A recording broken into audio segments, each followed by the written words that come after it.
until the chairman or the deputy chairman comes.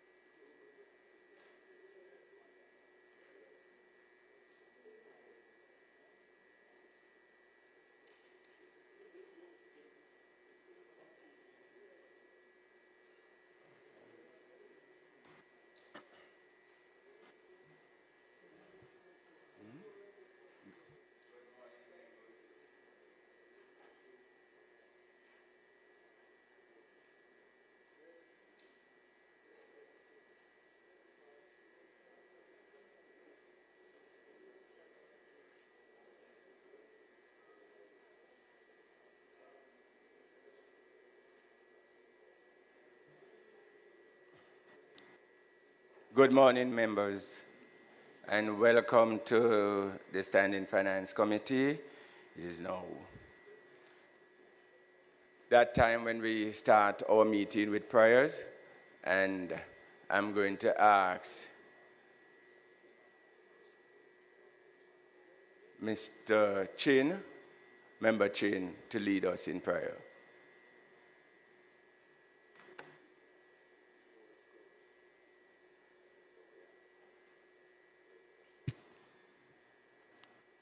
Mighty and omnipotent Father, creator of earth in whom we live, move, and have our being, we invite your divine presence in this meeting. Grant wisdom and strength, understanding to our leaders and members here gathered, and we work in harmony with a united purpose. And in every trespass against our rule, let us judge with candor, admonish with friendship, and reprehend with mercy.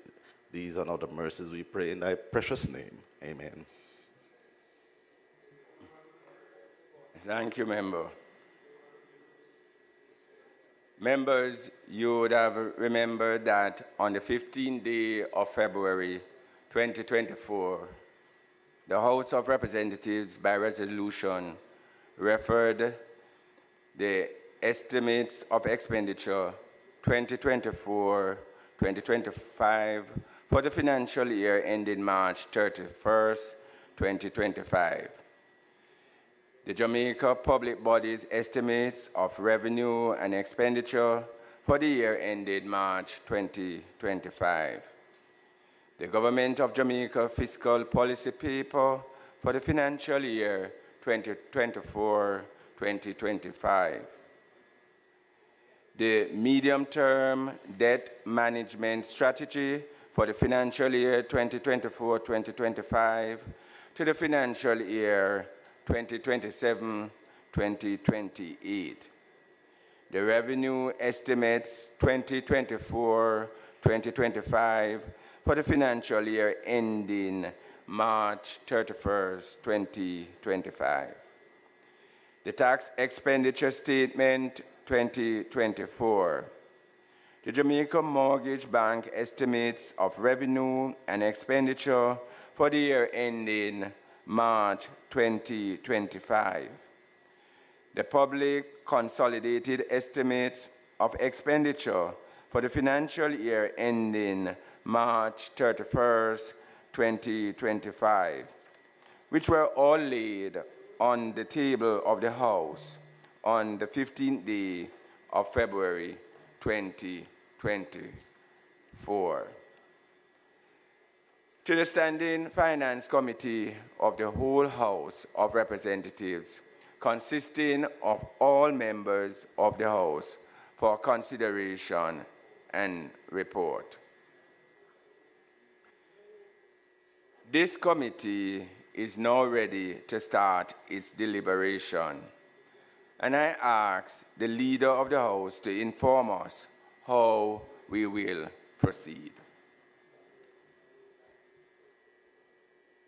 Thank you, Mr. Chairman. The procedure herefrom is as follows. The Minister of Finance will take the lead in the deliberations. He will give an overview of the appropriations budget as presented, and then that will be followed by a response from the opposition spokesman on finance, and thereafter the ministries will be discussed. May it please you, Mr. Chairman.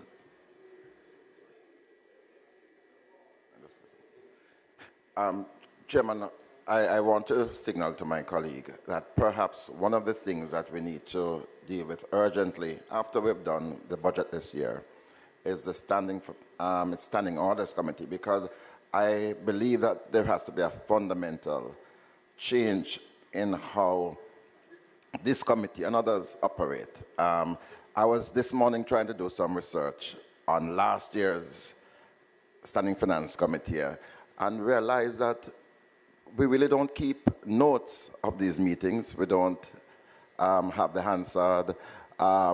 There's no recording. And sometimes we have very far-reaching and important issues that are raised there. No, I'm just saying that this can't be addressed today, but I think I need to signal that we have to try to change the approach, because we are here long hours. But when I look at what do we achieve in these sessions, there's nothing to show. And for many of us, it's just going through a routine that need not detain us for so long, but that there are some important issues that have arisen in the past, and we should be able to refer to those agreements, those decisions. Sometimes the ministers have promised to provide explanations, and they don't come. So I'm suggesting after we finish these proceedings, indeed after the budget, we look seriously at the operations of the Standing Finance Committee to see how we can make it less laborious and lengthy, but far more meaningful. Mr. Chairman, just to respond to the Leader of Opposition business in the House, I think that in fairness, recording is done. Certainly the Ministry of Finance has technical teams that sit through and take the appropriate notes and take considerations of the points that have been raised, and even when requests are made by members to look at subheads and to see if adjustments can be made. All of that is taken into consideration. In addition, of course, a report of the Standing Finance Committee is prepared for the House at the sitting ahead of the debate that will commence on the 12th. So, in fairness, there is some value to it. I take his point, however, that the Standing Orders Committee needs to meet to really look at the operation and activities of the House in general, and that's something that we've all agreed on that will be done.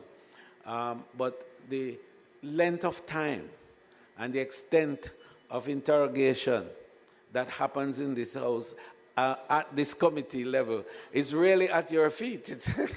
It's the opposition, by and large, who ends up dragging out these interrogations to long, long hours. Having said that, however, I do take the member's point with regards to the overall review that is to be done, and we have agreed, the Speaker, in her own comments in the last session of the House, did make that point, that there will be a review of the Standing Orders Committee. May it please you, Mr. Chair.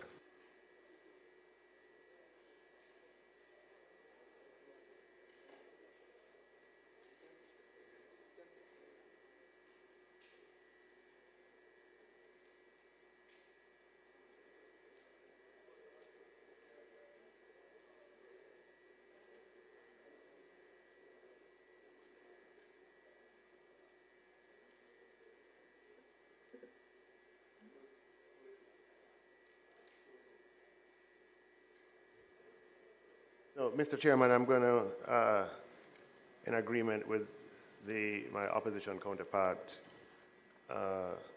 skip the opportunity to make an opening statement and move right into questions. For the questions for me, can I? But we begin. Normally, you have if there are questions on no questions on the overall documents, we can go straight to tourism.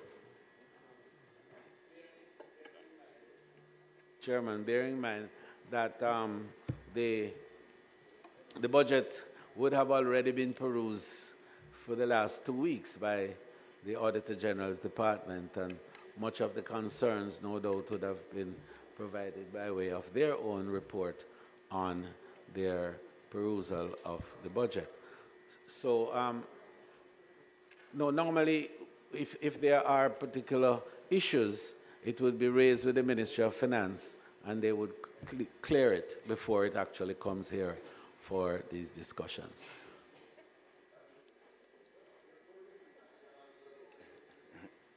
So we'll have the Ministry of Tourism.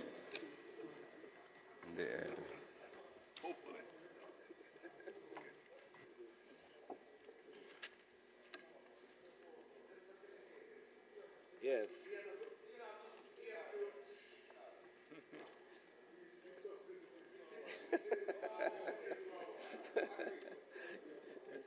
Thank you.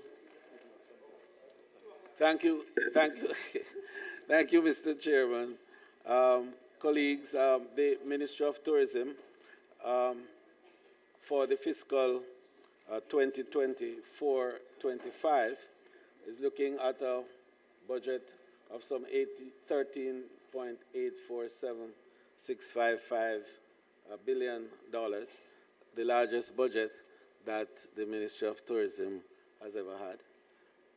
The budget is designed to realize the KPIs that we have established, and I think it's well known, of achieving 5 million visitors and earning $5 billion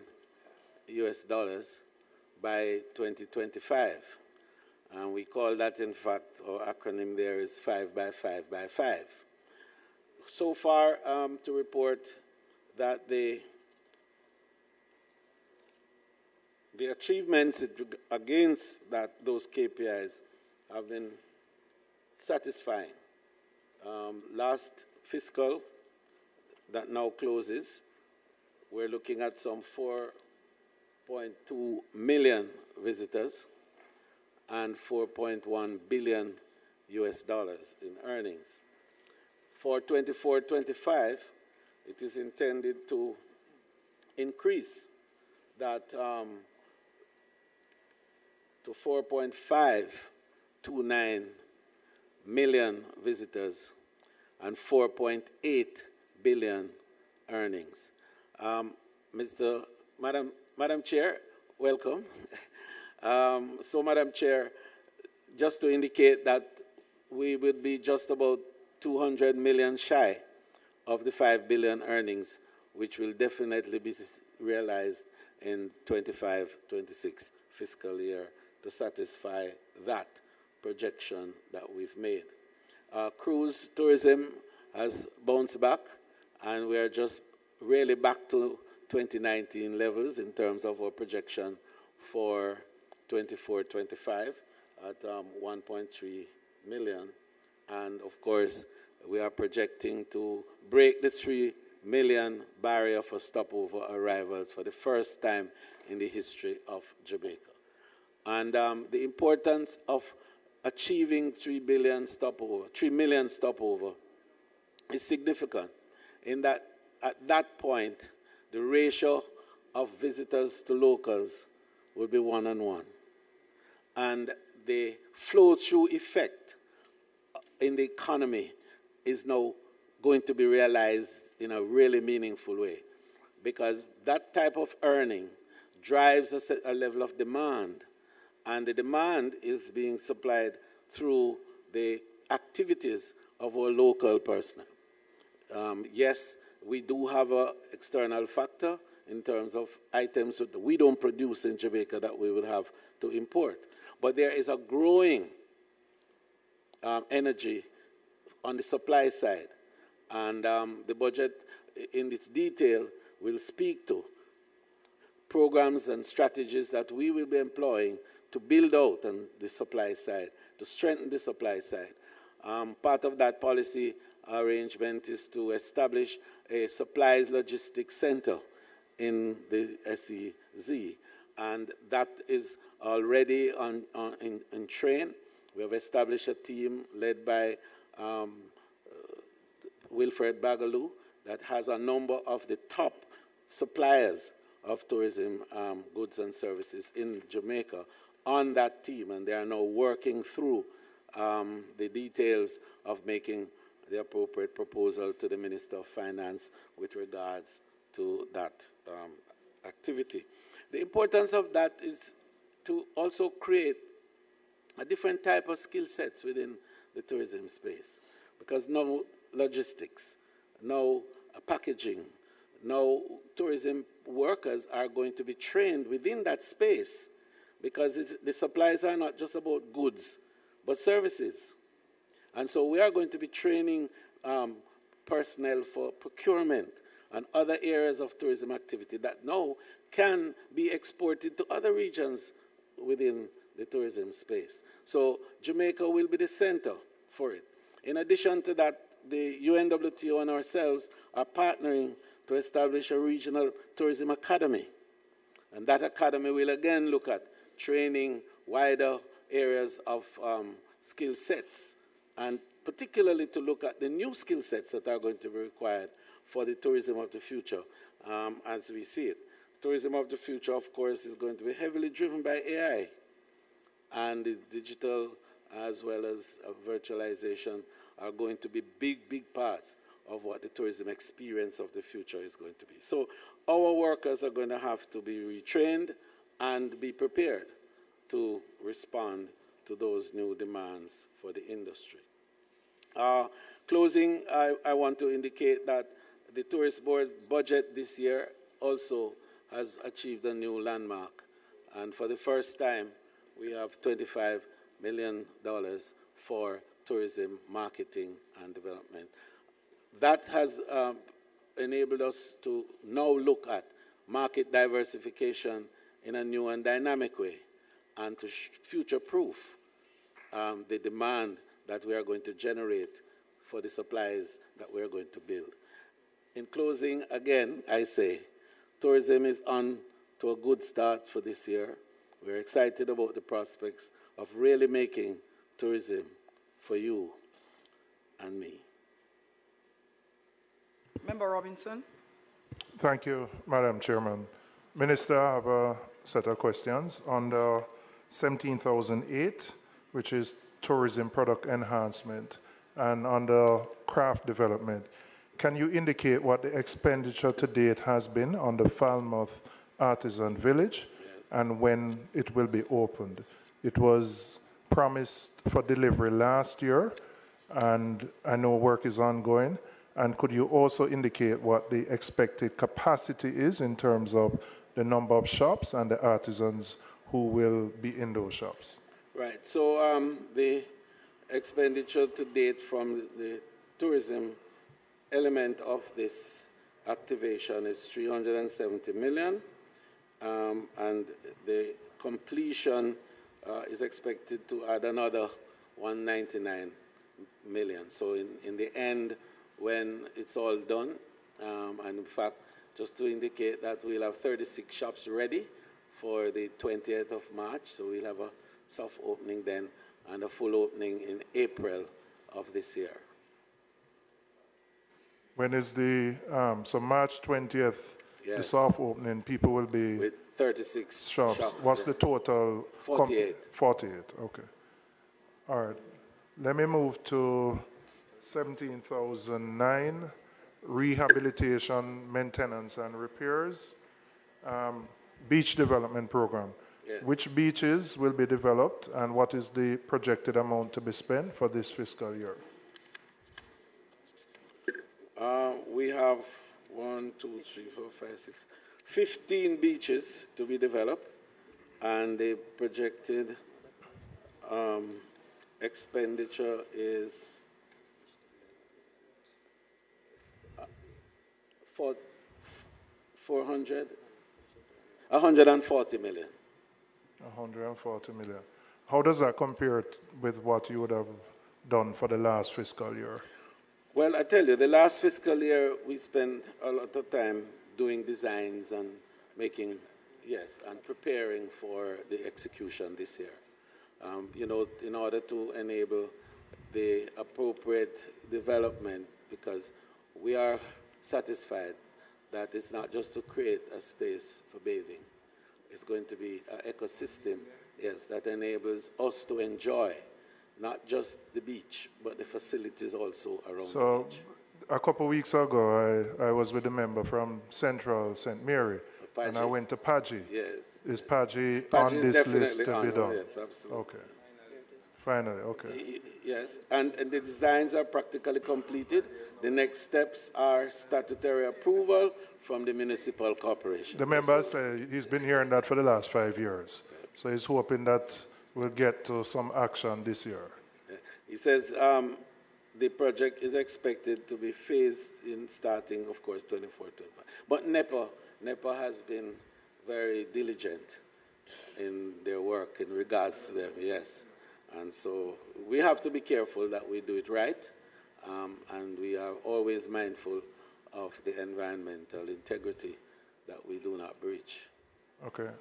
All right, resort areas. The estimates speak to the pedestrianization at the West End in Negril, which I know the head of TPDCO will know very well. What is the plan? There's no mention in the budget for Jimmy Cliff Boulevard. Is there a plan for that this year? Yeah, the Jimmy Cliff Boulevard,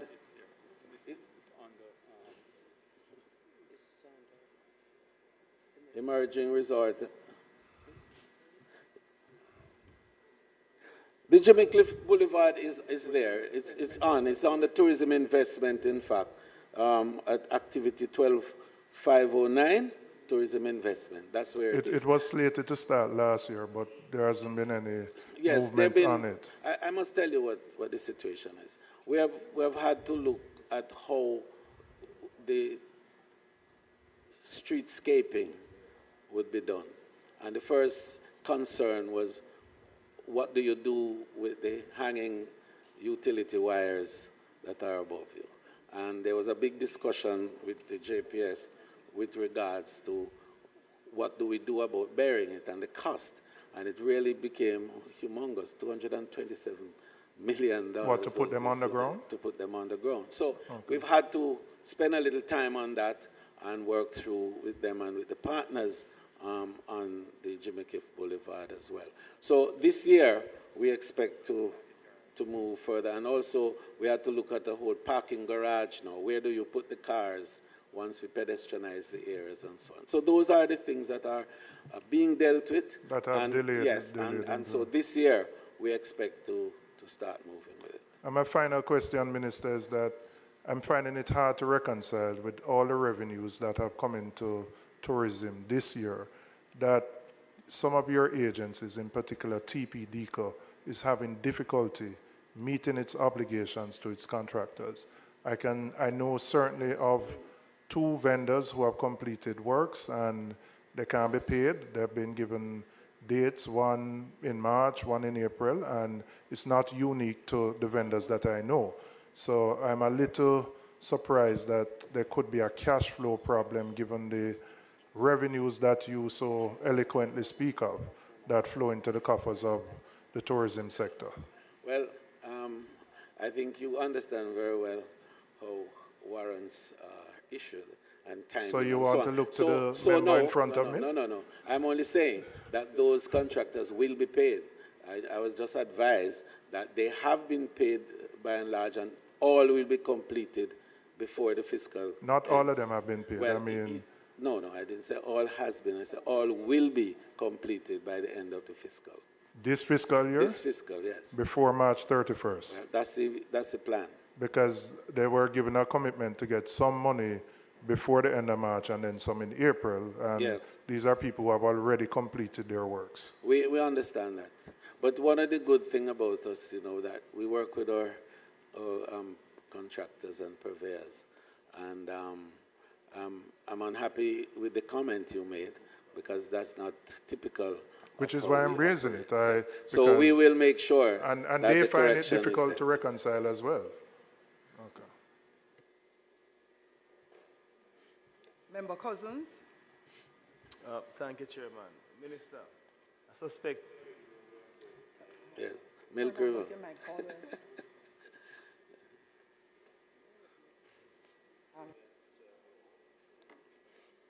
Please turn the others off. Member Paul will turn off a minute, please. Turn on again, Member Paul. Thank you. Minister, I suspect you know where I'm going. Milk River Mineral Bath and Spa. Where are we with the overall plans for divestment of the spa? We have been doing some work along the corridor over the last 2 or 3 years.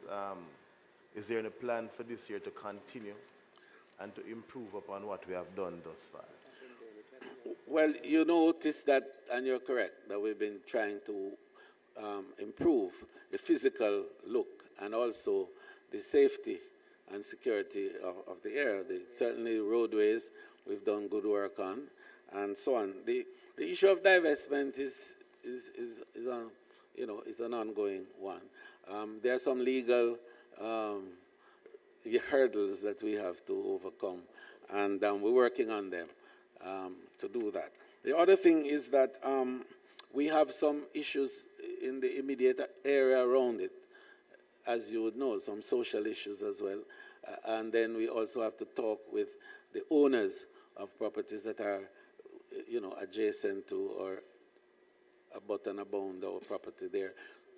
To make the divestment worth it, we have to work with the community around us, and that is going on. Yes. As we detailed some of the hurdles, and one of them is a hydrological issue, as you know. When it rains, what happens down there? And so as a whole study has been conducting on that, then we'd have land surveying that has to be completed, civil and structural engineering works to be completed, mechanical engineering and plumbing works, a whole range of things. But we're working with it, and just to indicate that we have a good team there. The manager is an outstanding, competent lady who does a good job, and we're actually making good sales as well. So the business is not bad. Well, as we earn more, we'll be able to put more, as you know. Right? The PS tells me that we just finished refurbishing, so you see. Invite more people to go to the bath. Yes, it's in a good condition now. It's good condition. Member Hilton, Member Paul was actually before you.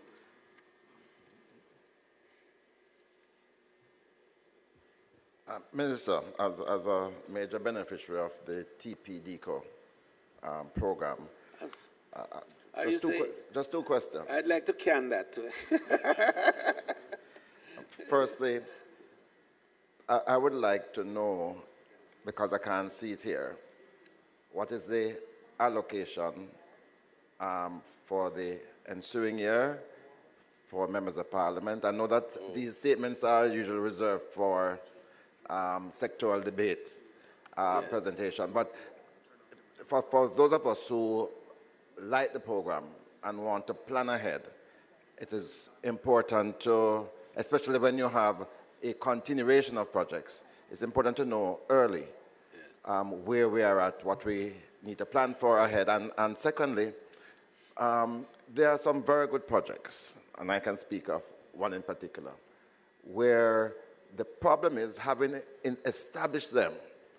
How do you maintain them? And I know that the program doesn't deal with recurrent expenditures, but Minister, perhaps in association with other agencies of the state, there can be an arrangement to ensure that these projects, once we launch them and they are glorified, we're able to maintain them so that the places where they're established can continue to manifest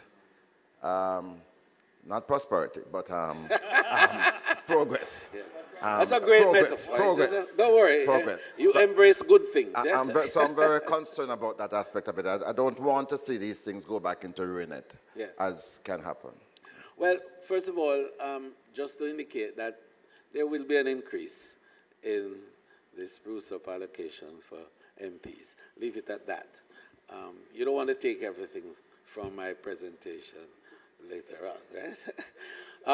The second point that you made is so important about the sustainable activities regarding these projects that you have. And this is why the allocation is annual, so that you can opt to continue to work with those projects, you know, to enable them to be truly sustainable. You could even expand them, because the purpose, of course, is to provide experiences in your community that will be attractive to locals and visitors alike. And as long as you're utilizing the allocation in that way, then there's no problem at all with it. So I agree that we can also look at how other agencies that have competencies in the area can, in fact, be part of the management of these projects. But I would like the communities, by and large, to own and manage and operate them, because that's the whole purpose of giving, you know, a sense of value to tourism in your communities. Right? Minister, thank you, Chair. Just allow Member Hilton to go first. Thank you, Chair. Minister, you have long agreed that the supply chain for tourism is crucial. If you talk about the resilience of tourism, then that must be correct. But this report, the Bagaloo team that you mentioned, will they be, at the end of their consultation, will they be publishing a report? Will a report be published for public awareness and understanding as to? We could publish the report. It isn't contemplated at the moment, because that report is to guide us in terms of building out the logistics center. Yeah, but the findings could, yes. Yeah. Indeed, elements of the finding would find its way in my budget presentation anyway. Okay. So that would be public. But it's a good point that you've made, and perhaps we should document it, codify, bound it nicely, and put it in a booklet form, and maybe present it during my budget presentation. So the public can have access. If it's ready by then, I'd encourage. Very good idea. Thank you. Encourage it. No, I would encourage it. But just to say, though, that, you know, traditionally people have seen tourism activities around the demand side only. Correct. And we've been talking about hotels and workers in the hotels and so on. And we just haven't gotten it, that the real power of tourism as a driver of wealth is in the supply side. Is it the food that you provide for them? 42% of the expenditure of a visitor is on food. And so agriculture is a key part of that partnership, right? And then manufactured goods. Shopping is the second most important item of expenditure to a visitor. So we need to have manufactured goods, and this is one of the reasons the artisan village is being established. So our artisans can come and execute in situ.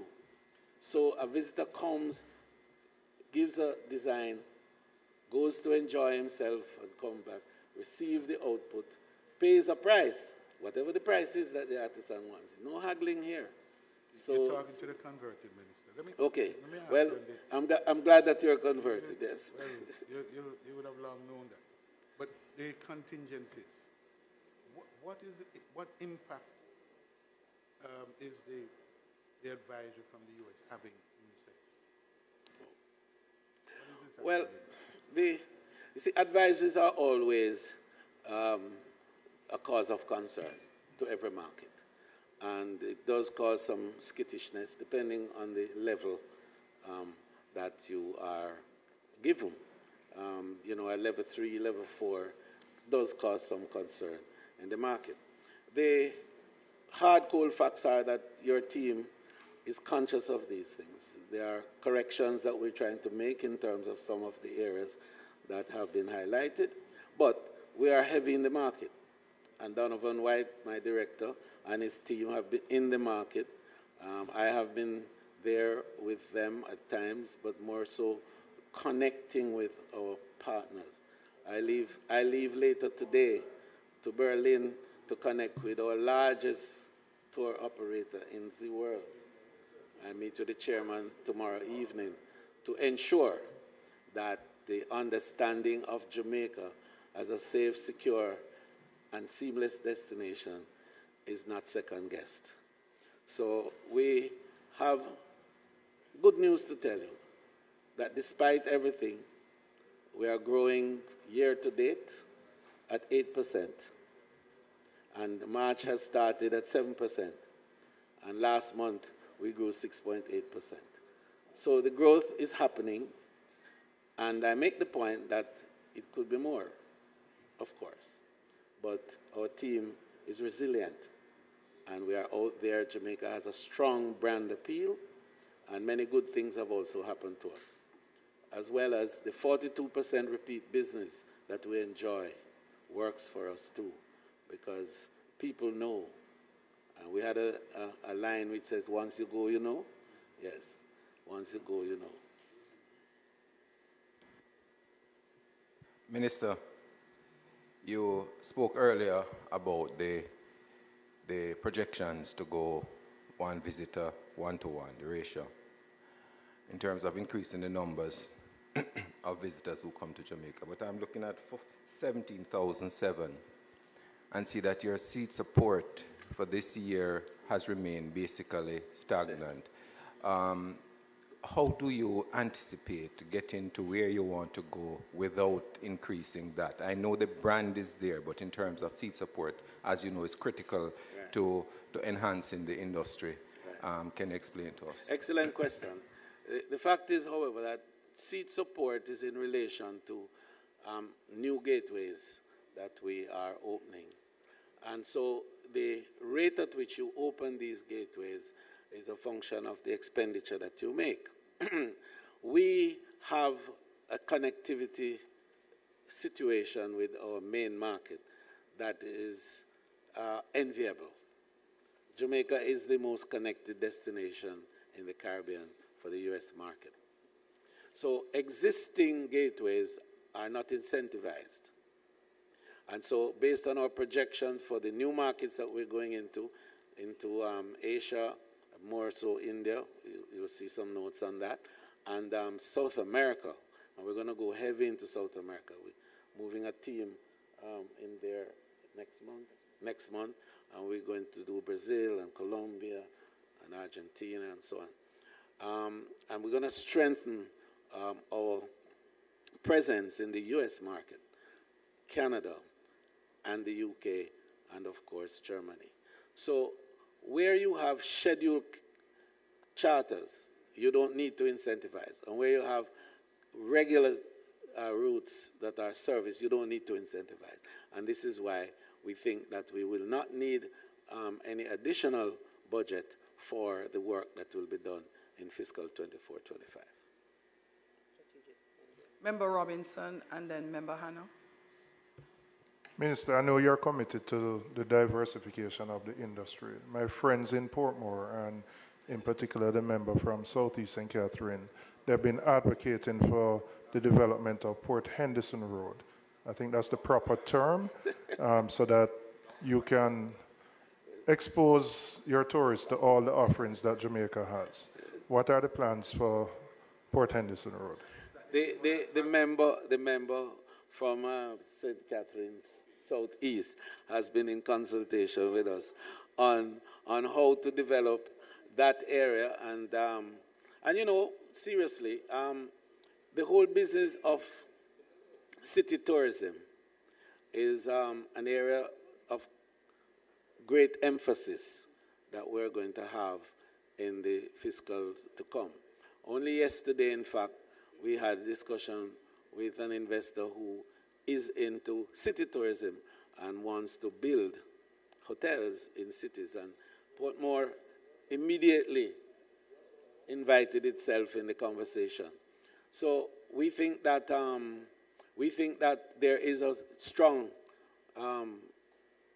potential for Portmore area, particularly Port Henderson, that area all the way around to Hellshire, going out to Manatee Bay.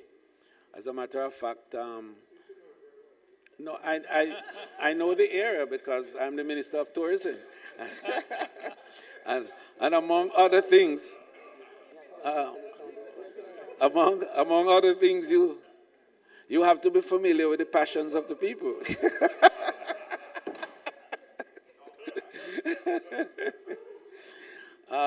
But very seriously, there's that triangle, member Robinson, that we've been looking at, the downtown, Port Royal, and Port Henderson.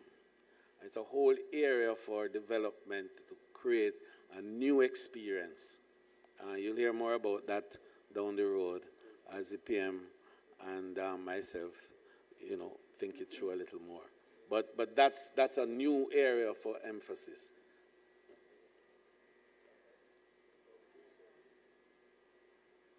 Thank you. Good morning, everyone. Good morning, Minister. I just wanted to remind the House that it was under the Portia Simpson-led administration through the UDC where the old Forum Hotel was sold and a major development, an upgrade took place. And I understand a marina is going to be put there very shortly, so perhaps we should have some dialogue. Yes, indeed. I like the privileged information. But that entire place has been upgraded, and I'm sure it will feed into yes, it to certainly what you're will doing. feed into the idea. And as but she mentioned... we can talk off the air about that. Yes, sure. No, I don't have any special interests at all. Minister, I want to take you to your support services. And you and I have had dialogue, and I'm supportive of the current tourism product development, but also disrupting the tourism market in a different way. But when I look at your budget, it hasn't really grown exponentially in terms of tourism support services, only under the heading of basically destination marketing, which has grown by about 500 million. And that's where I want to focus a little bit. Because I want to figure out, and whether it is in your sectoral presentation, and oftentimes because you have so much to report in your sectoral presentation, the time is limited. Yes. So you really should tell us a little bit now about some of the major projects that you're doing so that the speaker doesn't cut your time off. But Minister, if you go forward, tell me what is, when I look at it, it seems lopsided. In other words, your budget for destination marketing is increased, but when you look at things like your convention center in Montego Bay, which is about 206 million, vis-a-vis what you're doing in terms of destination marketing, which is about 4 billion, and you break it out even further, what is destination assurance at 2.8 billion, and your linkages network, which you're talking so much about, and your supply chain? Your supply chain is only 94 million, and your linkages network is only 158 million. So to me, what you're trying to buttress in terms of your overseas market to anchor what you need to do here for the growth, it's not adding up. Not to say that you don't have a policy that's driving it. I'm just thinking in terms of what you should be doing in terms of support linkages. 95 million is woefully inadequate. What you're looking at in terms of your convention center, just in terms of administration, is there more promotions that is going for your destination market in that overseas budget to try and drive more programs happening at the Montego Bay Convention Center?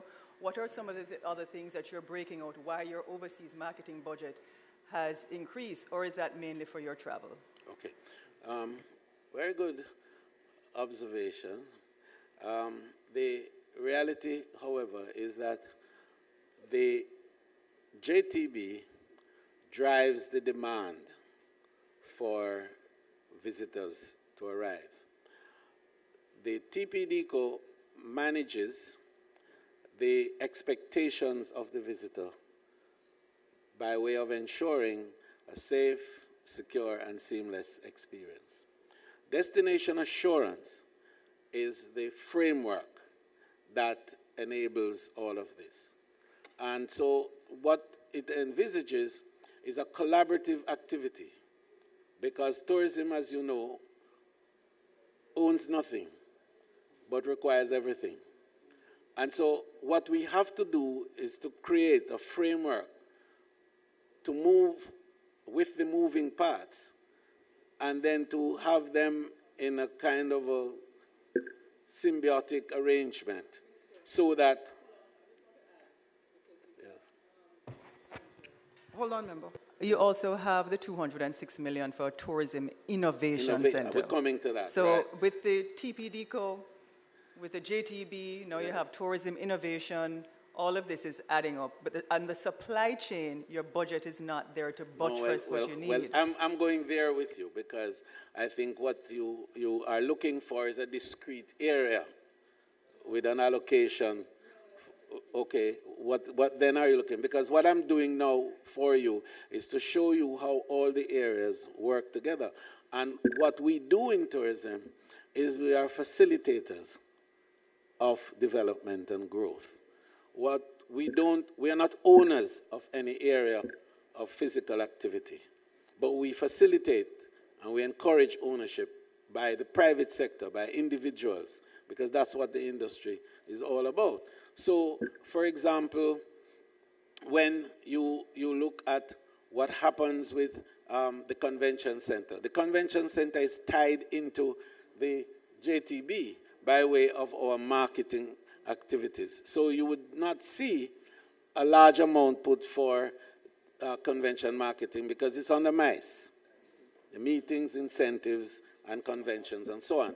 And the tourist board does that heavily for us in the markets overseas. So what you have is a collaboration between the agencies so that we're not double dipping, you know, and utilizing the same resources twice. In the instance of creating now the supply side capacity, you will notice our investment in the Exim Bank. $1 billion was put in the Exim Bank to provide loans for small enterprises, tourism enterprises, SMTEs we call them, at 4.5%. And I have a report here that I know you don't want me to give all of it because I have to save some for later. But to date, $2.9 billion have been unlent to 478 tourism entities. Unlent loans, unlent by, to 478 entities. And it's a revolving loan program, as you know. The largest single loan is 25 million, and the smallest is 5 million. And here's the good news.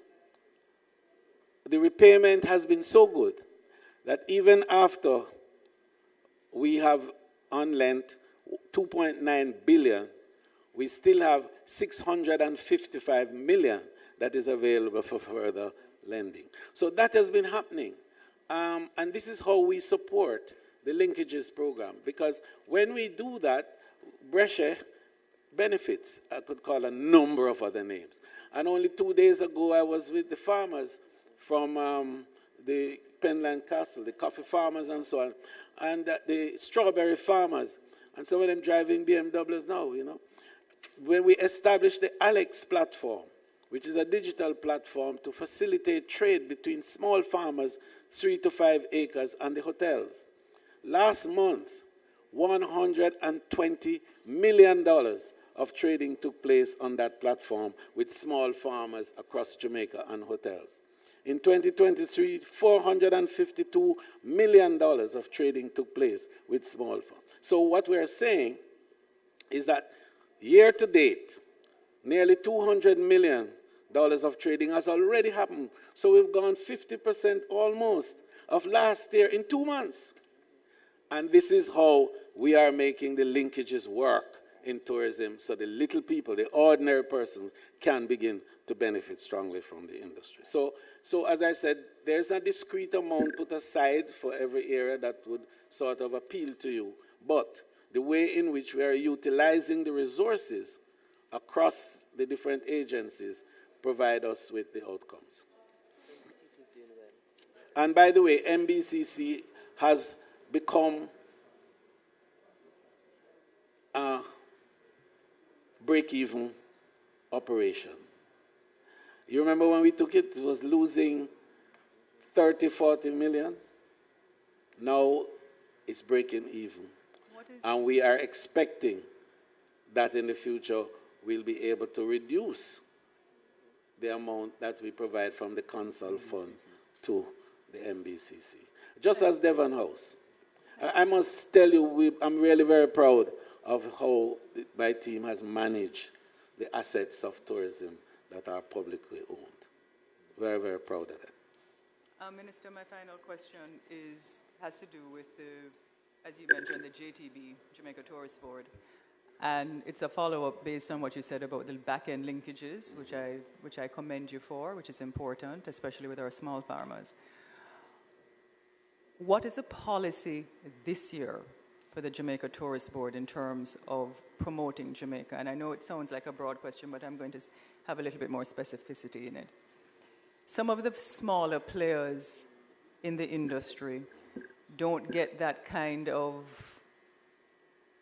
international promotion. And many of them sometimes feel, and I know you have heard it because you and I have had the discussions, that it is really the big hotels that satisfy from the marketing budget of the ministry. How do you think we can better serve some of those smaller players that really give Jamaica that brand, that culture, that essence that the world has come to know and love? Right.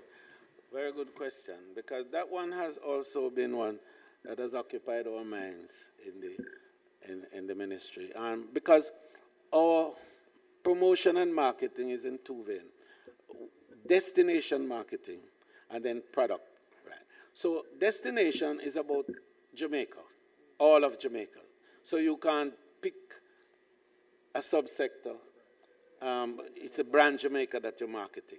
And so it tends to be more all-embracing. So what the JTB has done is to establish a digital platform. And we allow for content from the small hotels to be inserted therein for the purposes of marketing. So that's there. And but part of the problem with some of those smaller products is the capacity to generate the content. And we have to look at that and to see how it is possible down the road for us to assist in enabling them to develop the content, because that's really what it is. But with today's technology, content development and content management is being made much easier. And so we're looking forward to being able to be of greater service as we expand our digital footprints in the market. Member Hilton. Thank you. Minister, I am on the diversification of the marketplace and the supply side. What we know what our source markets have been historically, but a huge opportunity, it seems to me, lies further afield in Asia and some other places. What would the long haul travel flight do to the sector and to the industry for Jamaica, and more specifically, what is your thinking on the role for Vernon Field in that process?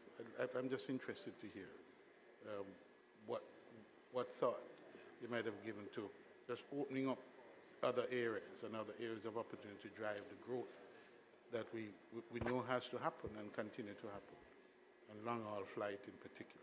Right. So, you know, the issue of market diversification is one that has been foremost in our mind as we try to future-proof our markets. The difficulty, of course, as you know, is that these are long-haul areas. And the importance of having what we call critical mass is key to enabling the long haul. The good news for Jamaica is that the impressions that are there, the global impressions of Jamaica, has continued to grow. I think last year it was 741 million impressions you had of people across the way and in the Middle East of Jamaica.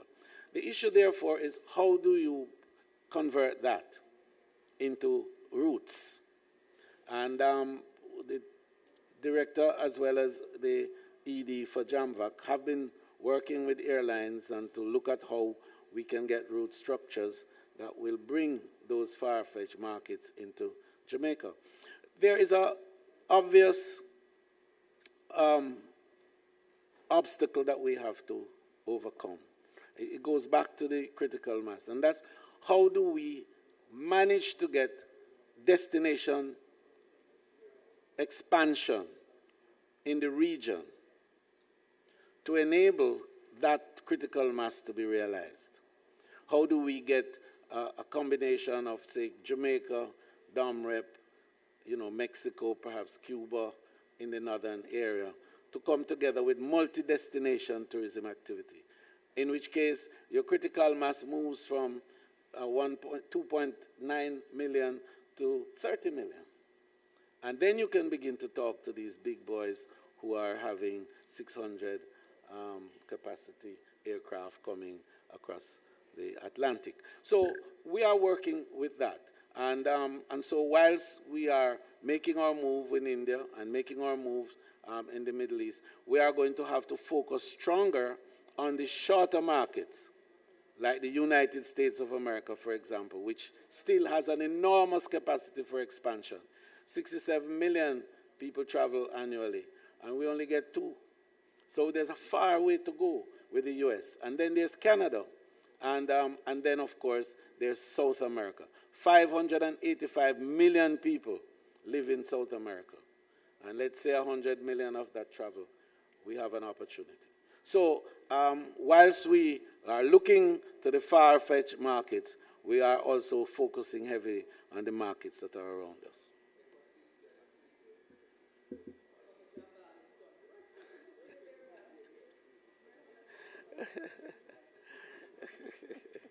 Minister, it would appear that there are no more questions for you. Thank you. I would like to thank you. Thank you, thank you. Thank you, Madam Chair. Thanks, colleagues. Thanks, team from the Ministry of Tourism. Beautiful and succinct presentation. Next is, just put the head first. Members head 17,000, Ministry of Tourism. We put pages 1 through 13. Those in favor? Those against? The ayes have it. We will now invite Minister of Finance and the Public Service. State Minister Zavia Mayne.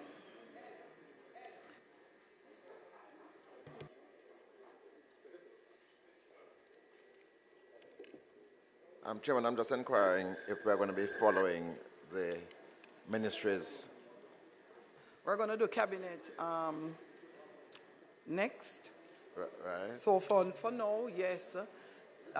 Usually you'll find that if a minister calls to indicate that they are delayed for any reason, we will do a switch around, and if we are not moving in keeping with time, we will make the necessary adjustments and we will notify you.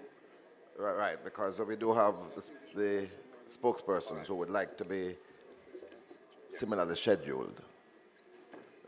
Yes. So if we can be alerted early if there are changes, so that we can make sure that we will be able to work in tandem. You should be here. You should be present and not scheduled. You should be here and interrogate those members who are ministers on the government bench thoroughly. So I'm encouraging you to interrogate thoroughly. Every member of the opposition should be here. I'm sure you understand the question I raised. But you have to let them know it's going to cause conflict, you know. Ministers, you have to, well, not just then, let Robert know as well. No, not yet. After Minister of Finance. But what's the...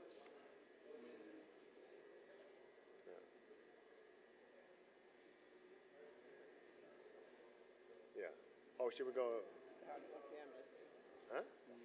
I can go so, cabinet. Minister of Finance, I am of the view you will be first doing Office of the Cabinet, and then you will move into head 20,000, Ministry of Finance and the Public Service.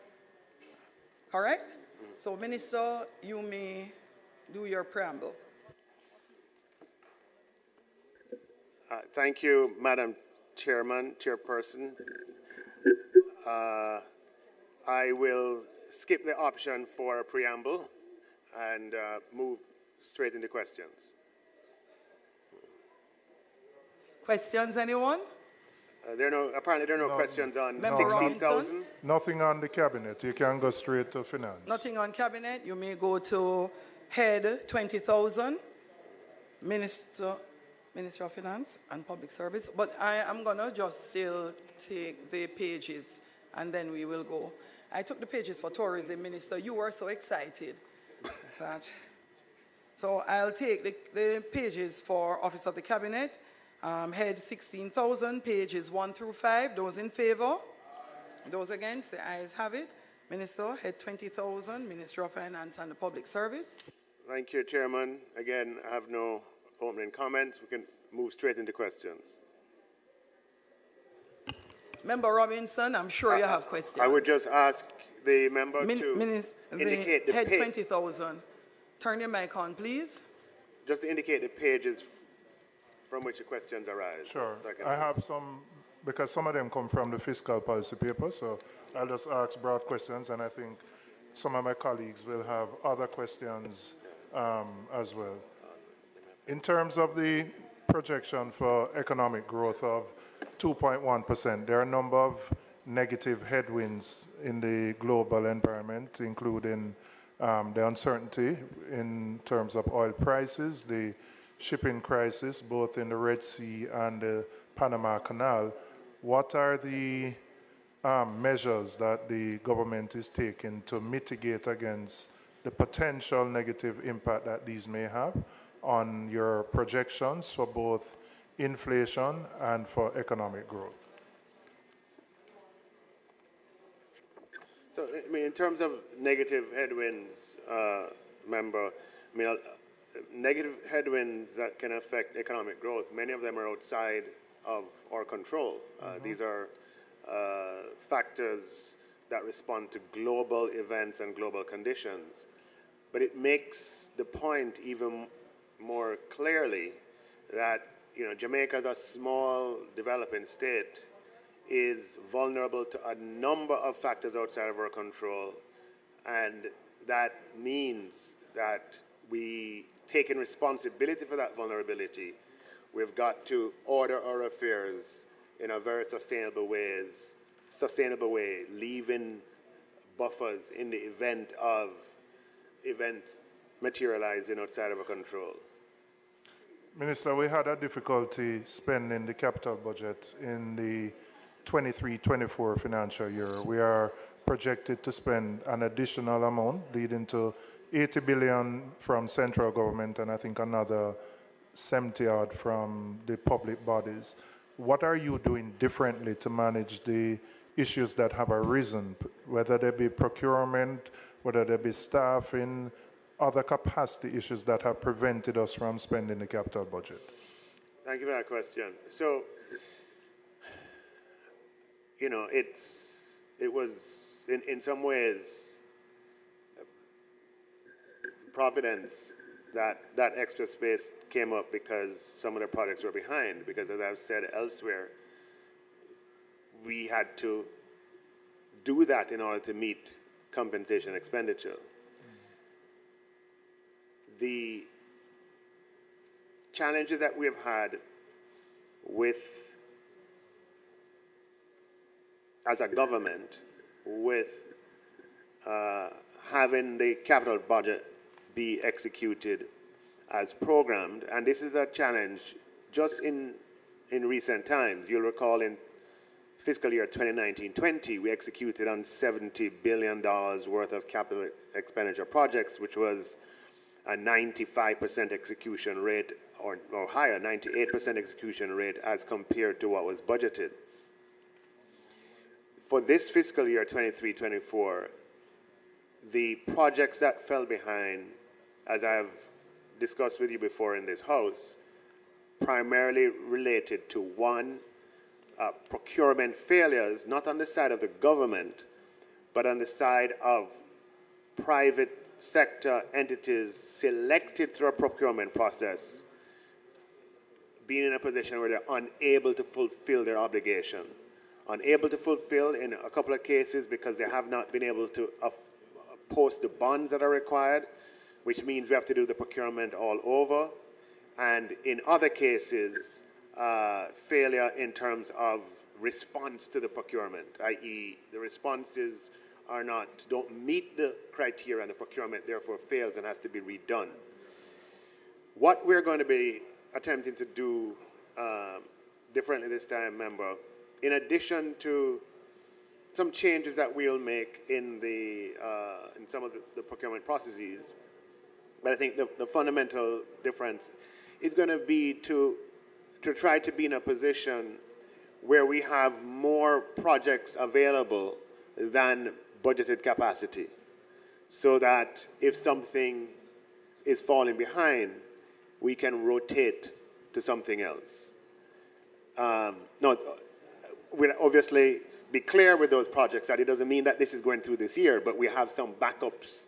Because what happens is when let's say we're working on an irrigation project and you spend 3 months on a procurement and now somebody has won and is supposed to post a bond, or you spend 6 months on a procurement, and then they fail to post a bond, and it's a $2 billion capital expenditure, the government is left on the hook. No, there's nothing that the government can do.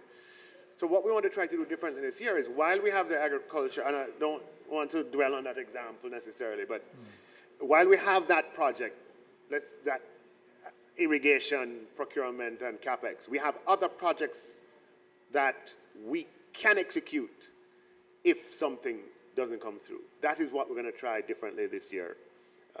And we have the capacity within, whether it's the public investment management system, bureaucracy, to have those projects almost running concurrently, that you can, if something falls through, you can fill in the gap there?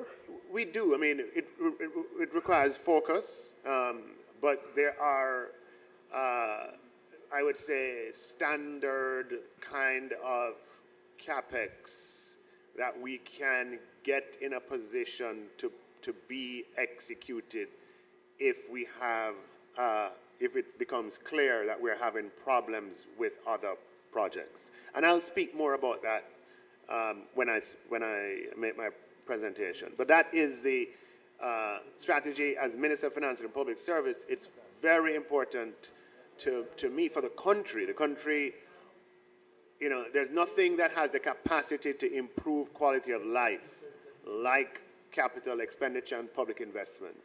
And so the country runs the risk of falling behind if we cannot grow and execute on our CapEx at a required rate. And I'm on record for being concerned about that from 2 points. One, the point of sort of crowding out capital expenditure and not enough resources in the budget left for CapEx. But the other point is one you raised, having made the allocation for CapEx, being in a position to execute on it. So that is a change of strategy I'll be trying this year.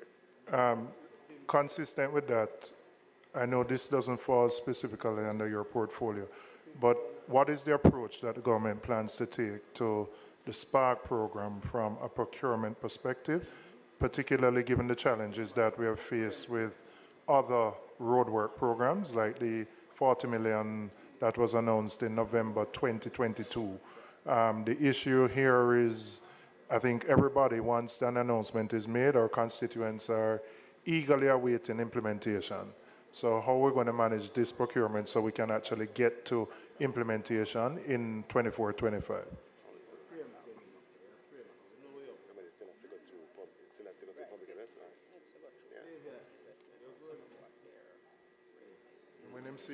So if speaking specifically about that program, I mean, clearly the prototype was the $40 million program, yeah? And that prototype definitely showed up huge weaknesses, particularly in a modality that required procurement on a constituency by constituency basis, with each road having 4 people and we bidding it road by road, or 5 people. Now, I know that this, in a space of members of parliament, this people can have an allergic reaction to what I'm about to say, but I think if we don't learn from experience, then we're going to repeat, we're going to have the same outcomes. And the central lesson from that program is that to procure repairs to roads on a road-by-road basis, constituency by constituency, generates far too much administrative work for the output. That program generated over 300 individual procurements to spend $2.6 billion or thereabouts. And that is why it has taken the time it has taken. You can't add enough people to process 300 procurements in any, right? What we're going to have to do, and, you know, I'm speaking here as Minister of Finance and Public Service responsible for the procurement process. You can't expect to have 300 procurements and get anything done in anything less than 24 to 36 months. What we're going to have to do is that program is going to have to be consolidated. And it is, and that has its own challenges. But as a parliament responding to the people's business, we are going to have to prioritize efficiency. Right? Prioritize efficiency. All right, I want to switch focus. The central projects that inflation is going to remain out of the upper band, probably for the next 12 months or so, which means that interest rates will remain elevated. Your interest payments have exceeded your projections based on that. Given the fact that we may have another year of high interest rates, what impact or what contingency do you have to manage the higher than projected interest payments? Well, so the good news, member, is that, and here you're talking about the domestic environment where the policy rate is forecasted to remain at current levels because inflation continues to be elevated or above the target range. The good news is that 70% of the domestic debt is fixed.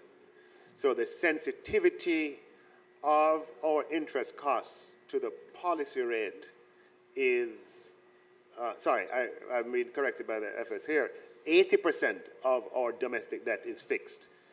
And that's a very good thing for the government in that the sensitivity to the policy rate is reduced. Now, just that 20% variation, obviously can result in upward movements, but those are unlikely to be significant enough to pose a problem, to pose a challenge. We had movements in interest costs in this fiscal year, which we've been able to accommodate and deal with. The external debt will also be impacted because central banks globally are also being conservative in terms of holding their interest rates. Again, what exposure is, how exposed are we on the external debt to variable movements in interest rates? Right. So on the external debt, we mostly have, as far as the market debt is concerned, which is the majority of the external debt portfolio, those are fixed coupons. So we pay the same amount. The amount we pay, unfortunately, in our case, is fixed from the day the debt was taken on. So in our case, those debts were taken on 10 years ago, 20 years ago, at much higher coupons than we could get today. But so, just to respond to your question, those would not be affected by the policy rate environment. We do have one or two floating rate debt that are mostly multilateral based, where it's linked to a floating rate, and those would experience an upward tick, but an upward tick from a small base, because the multilateral base amount is small, but they have a variable component that can vary with interest rates. But I wouldn't, the interest sensitivity there at this point is not something to be unduly concerned about. The fiscal policy paper mentions the launch of a second catastrophe bond. Can you indicate the plans for that, when you plan to do that, and the amount that you intend to issue for that bond? Yeah, so Jamaica is, as we know, very exposed to potential natural disasters, including hurricanes, tropical cyclones, excess rain, and so on. And those events can have a deleterious impact on Jamaica's fiscal trajectory. As such, given where we are in that trajectory, in order to give us the opportunity to bounce back quickly, that is the central lesson, I believe, from one of the central lessons from our economic history, that we can't avoid economic shocks. Most of them are outside of our control. They're global in their sources, and natural disasters are clearly outside of our control. But what we aim to do is to be in a position where we can bounce back, and bounce back quickly. And hence, we need to be in a position where fiscal resources become available in the event of a major natural disaster shock. We became the first small country in the world to independently sponsor a catastrophe bond, which covers us for 3 hurricane seasons, 2021, 2022, and 2023. And we intend on, and it's expired, those 3 seasons. We intend to renew or to enter into a new catastrophe bond that will cover us for 4 hurricane seasons, 2024, 2025, 2026, and 2027. And I dare say that is something that we should do just continually, just to make sure that we are not set back by such an occurrence. It can happen. It would lead to a diminution in output in that particular year, but with resources coming in, we'd have the opportunity to bounce right back. The fiscal and primary balances for the April to December 2023 were lower than the targets that were set in the 3rd supplementary. Can you explain what the causes of those shortfalls are, and what strategies are in place to mitigate against such occurrences in the future? Thank you for that question, because I hope that through all of our debates and everything, we will absolutely agree that meeting our fiscal targets is important. It is something that Jamaica has done for the last 10 years. This year would be 11. It would be 3 years under the prior administration, and if we meet it this year, it would be 8 years under our administration.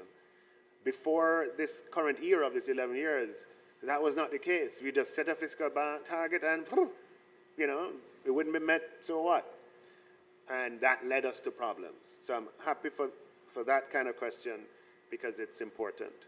So yes, as at December, we were off of that target, right? And you see, as a result of that, the December revenues came in quite a bit below the targets implied by the 3rd supplementary estimates. And that would have been the primary reason. If you look at that table, the April to December revenues were down by $9 billion, 640 billion versus 649 billion. And all of that $9 billion came in December. It was a very sort of unusual occurrence that was a little, you can imagine, very unsettling And that resulted in the target for April to December for the fiscal balance and the primary balance being not met by a small amount. The good news is that in January, we had a reversal in that in January, the revenues were approximately 8 billion over the third supplementary estimate. So something was happening certainly with our major payers, some timing difference. We do know that one or two government entities were late, but that doesn't account for the 9 billion. But it was a welcome relief when January numbers came in, and they came in 8 billion ahead of what was implied in the third supplementary estimate. So at the end of January, we'd be back on track. We have to watch February and March very closely because I know that we're all agreed in this House that the fiscal targets that are essentially approved by Parliament are sacrosanct and must be met. Shifting a little from the macro picture to a particular project, can you state whether the government has satisfied all the requirements on its end to have the harmonization project started and implemented? And could you also speak to, I don't know if I have the right term, is it enterprise resource? You have put out a bid for other casinos and hotel developments. Can you speak to that as well? Thank you. So with respect to the Harmony Cove project, we are at the most optimistic point that I have seen since 2016 with respect to the readiness of our partners in that they have made the representation to us in no uncertain terms that they have the resources to undertake their end of the joint venture agreement. And not only have they represented it, they have gone beyond that to show us evidence in their form. What remains outstanding on our side is to finalize the restating of the joint venture agreement. Time has passed, and it has to be restated to reflect current realities while honoring principles. And we have to perfect the integrated resort development license for the territory that we have agreed with them. They have an integrated resort license, but we have to approve it for the territory that we have agreed and for a time period that now begins on the date of restatement of the joint venture agreement.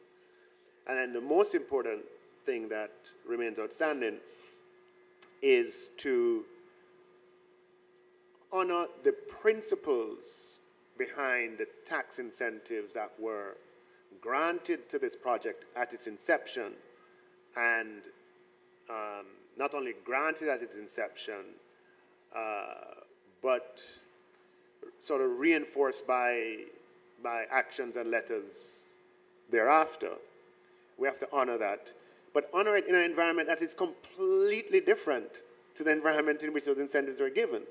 In today's Jamaica, there's no project that would, get those kind of incentives, right? So, so we are in the process of finalizing that aspect of it on the incentives. And I hope, I know you have been very consistent in asking questions about it, questions that are supportive, essentially. I hope that when we come with a finalization and we remind what those incentives are and what they mean and so forth, we'll have the support of the whole House, that what we're simply doing is honoring commitments made by prior administrations, by prior prime ministers, by prior finance ministers, in the interest of Jamaica, in bringing to Jamaica a project that will be very different in size, in scope. It'll be game-changing. It will open a new chapter in Jamaica's tourism product. So we are working towards being in a position where we can finalize those tax incentives in the month by April. That's what I want to achieve.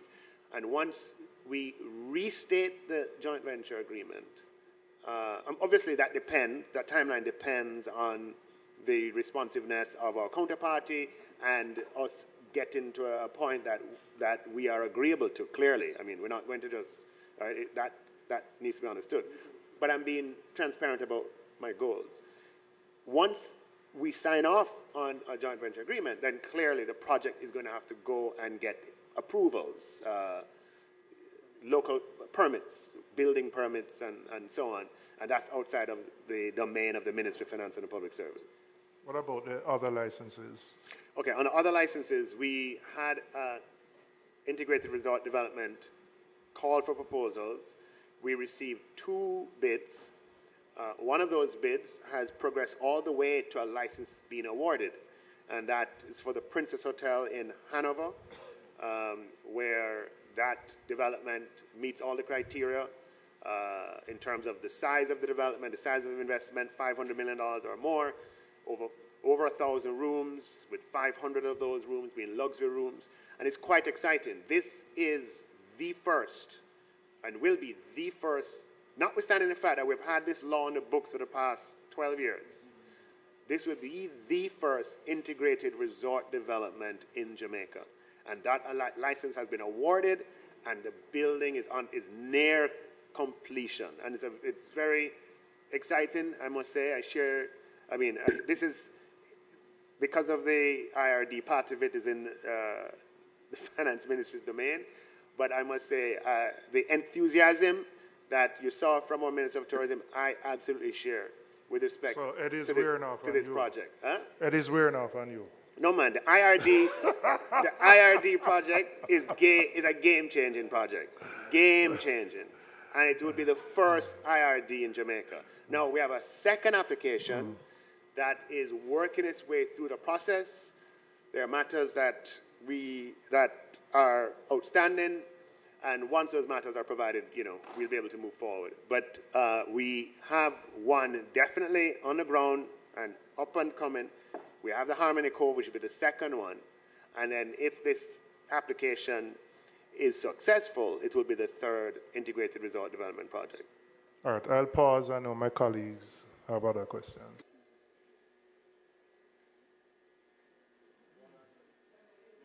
Member Hilton, Yeah, and then Member Phillips. That's it. Minister, I want to continue in the vein of the fiscal risks. Could you say what is the state of remittances over the last period? I don't have that figure with me here, but I did hear the governor say that remittances continued to go up after COVID, but I believe in the last 12 months there was a slight reduction, single-digit percentage, but I don't have the figures with me here. I'm hearing 500 million. Is that correct? Well, I don't have that figure, member, but I can get it for you. Yeah, the thing to focus on, though, at the end of the day, is what the balance is at the end of the day. And for the first time in 30 years or more, Jamaica ran a current account surplus of I think it was a couple percentage points of GDP, which means after taking into account the deficit on goods, after taking into account the inflows from tourism and remittances and our imports, Minister, we have a net positive balance in our foreign exchange. Minister, I'm asking the question, though. I'm asking the question about the fiscal risks. And so the point to be made is that there has been a downturn somewhat. We don't know the numbers. I'm asking for the numbers. But the other point I wish to make is that you point to climate change and the climate risks. I have to, well, you know my overriding concern that I have about what is happening in the Sandy Gully and what is happening at Marcus Garvey Drive that threatens not just the fiscal budget, but what threatens the commerce to and from the port and the main artery for commercial activity in the country. And I've been asking Minister, what is the specific plan to address the Sandy Gully issue and Marcus Garvey and the port, including Tinsipen? That's a very, very critical area of commercial activity, and I see no plans, nowhere, to address those issues. I think that's a question that's best posed to another minister. That's not, we speak, informally, and I share your concern on the Sandy Gully because I share the Sandy Gully with you in terms of it comes through my constituency. The top part, the clean part. Yeah. Yeah. And it's something we're committed to address. I hope when we address it, we have your support. It's something that we're committed to address. And the more time, it's a timely issue, Minister, because it's not just a fiscal that is at risk. Lives are at risk. Yes. Lives and property are at risk. Yeah, and you have been consistent in that representation. Yes, sir. And I share the gully with you, so to speak. So I definitely am sensitive to that concern. The Port of Kingston and Tinsipen, as well as Marcus Garvey. Yes, we're working on a project with the World Bank to introduce a concept of a business improvement district that will provide a legislative framework for the government to involve the private sector in the maintenance of an area. The private sector in that area have expressed to the government their desire and willingness to invest in that area and maintain it at a standard that they believe is consistent with what they need to do business. We just need to put the legislative framework in place to allow them to do that. And Business Improvement District, which is a concept that has been successfully implemented in other countries, is one that we're going to make a reality here. You can't come too soon, Minister. Finally, you mentioned the large-scale industries. Where is that legislation, along with the customs legislation, that I believe are critical to underpinning the sustainability of the good questions. By the way, I said earlier the 500 million for IRDs. The number is actually 450. It was 5. We reduced it to 450. With respect to the legislation on customs, as you know, that legislation went through the Joint Select Committee, and the bill was tabled in Parliament. I am ready to go, and I know you are as well. Yeah. But the customs agency has needed some time to get some prerequisites in place before the law can be passed. I'll speak, and that's a little bit frustrating to me. I know it is to you as well. But we're not in a position to debate or implement the bill until those things are resolved. I believe that we are at that position now, and I'm hoping that we can open debate on the customs bill in April. With respect to the large-scale bill, that too is in its final stages. There were some comments that the tax administration in Jamaica had on the last draft, and it went back to the CPC. You know, like other pieces of legislation that other ministers have charge over, you know, it is frustrating when the legislation cannot proceed at the pace that a minister would like. And one of the hallmarks that develop through this type of public service is patience. That so I'm hopeful that I will be in a position to take that legislation to Parliament very soon.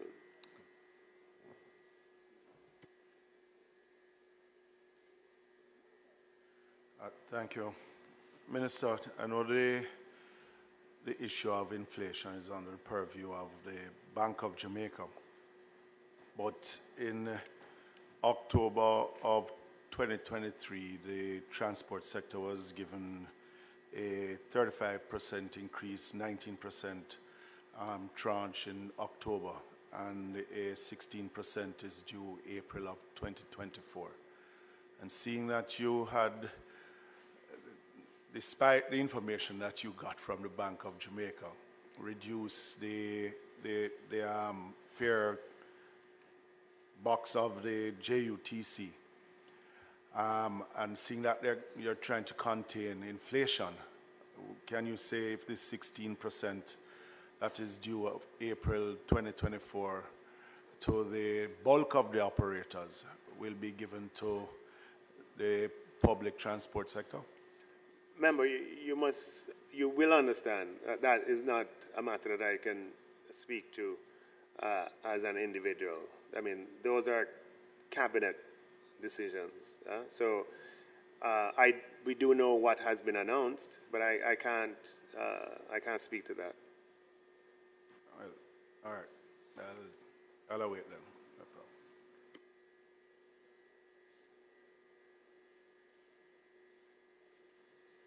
Next, Member Phillips. Paulwell. Member Paulwell. Thank you, Chairman. Just a few questions, Minister. I want to just be clear on some of the assumptions behind the budget. And just for the record, I want to know, for example, at what price the barrel of oil is projected to be for the remainder of the ensuing year. The price of oil, yes. And if you could also remind us, as you're at it, the growth projection. I think your colleague spoke to the growth projection. Right. I believe the growth projection is it's 1.8%.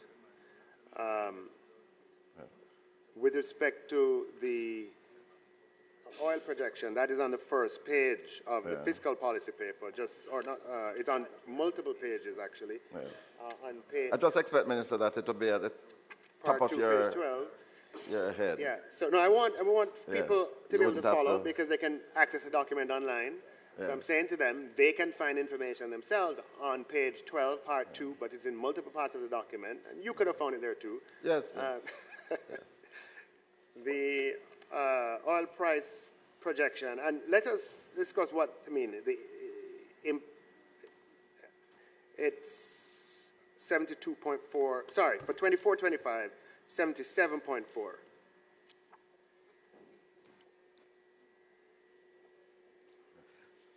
So, Minister, I recall last year we had a higher projection for oil than was the assumption. Could you say how much? You mean a higher outturn than the assumption? What do you say? No. Right. Could you say what money value that amounted to? No, I wouldn't be able to say what money value that amounted to. All right, Minister, in relation to revenues, I'm seeing that you're projecting an increase of revenues, taxes, etc., of $100 billion for the new financial year. That is quite a hefty increase and no doubt has implications. Would you be in a position today to indicate in precise terms where these additional revenues will emanate? Well, knowing your penchant for no taxes, no new taxes. Yeah, for those who are watching online or listening, first of all, the projections are showing a growth in revenues of from $947 billion to $1,033 billion. That is an increase of 86 billion, or just around 8% or thereabouts, or close to 9%. If you look at the growth of revenues over the past few years, if you take out the COVID year, I mean, you would see that, I mean, that has been, you know, the revenues have grown by amounts that are within that range, and that relates to the growth in the economy.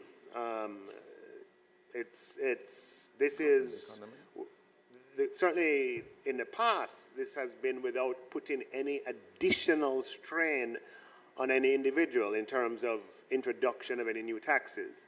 But if we have more people, for example, coming to Jamaica than the year before, then we have more departure tax revenues than we had before. If we have people who are importing more items than before, then we'll have more revenues. I mean, there are 200,000 more cars that were licensed, not this fiscal year, last fiscal year, as compared to 2016. When you have more cars on the road, it means you have more revenue. When you have more people employed, it means there's more revenue. When you have more buildings going up, there's more revenue. When more highways are being built, there's more revenue. When there's more economic activity, the government doesn't have to do anything. There's more revenue, and that is the point. The point is to ensure that the economic framework is such that it leads to increased economic activity. And when you have increased economic activity, you can have additional revenues without imposing burdens on the backs of Jamaicans.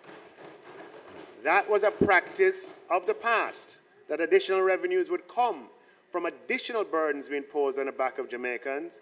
We have broken that practice.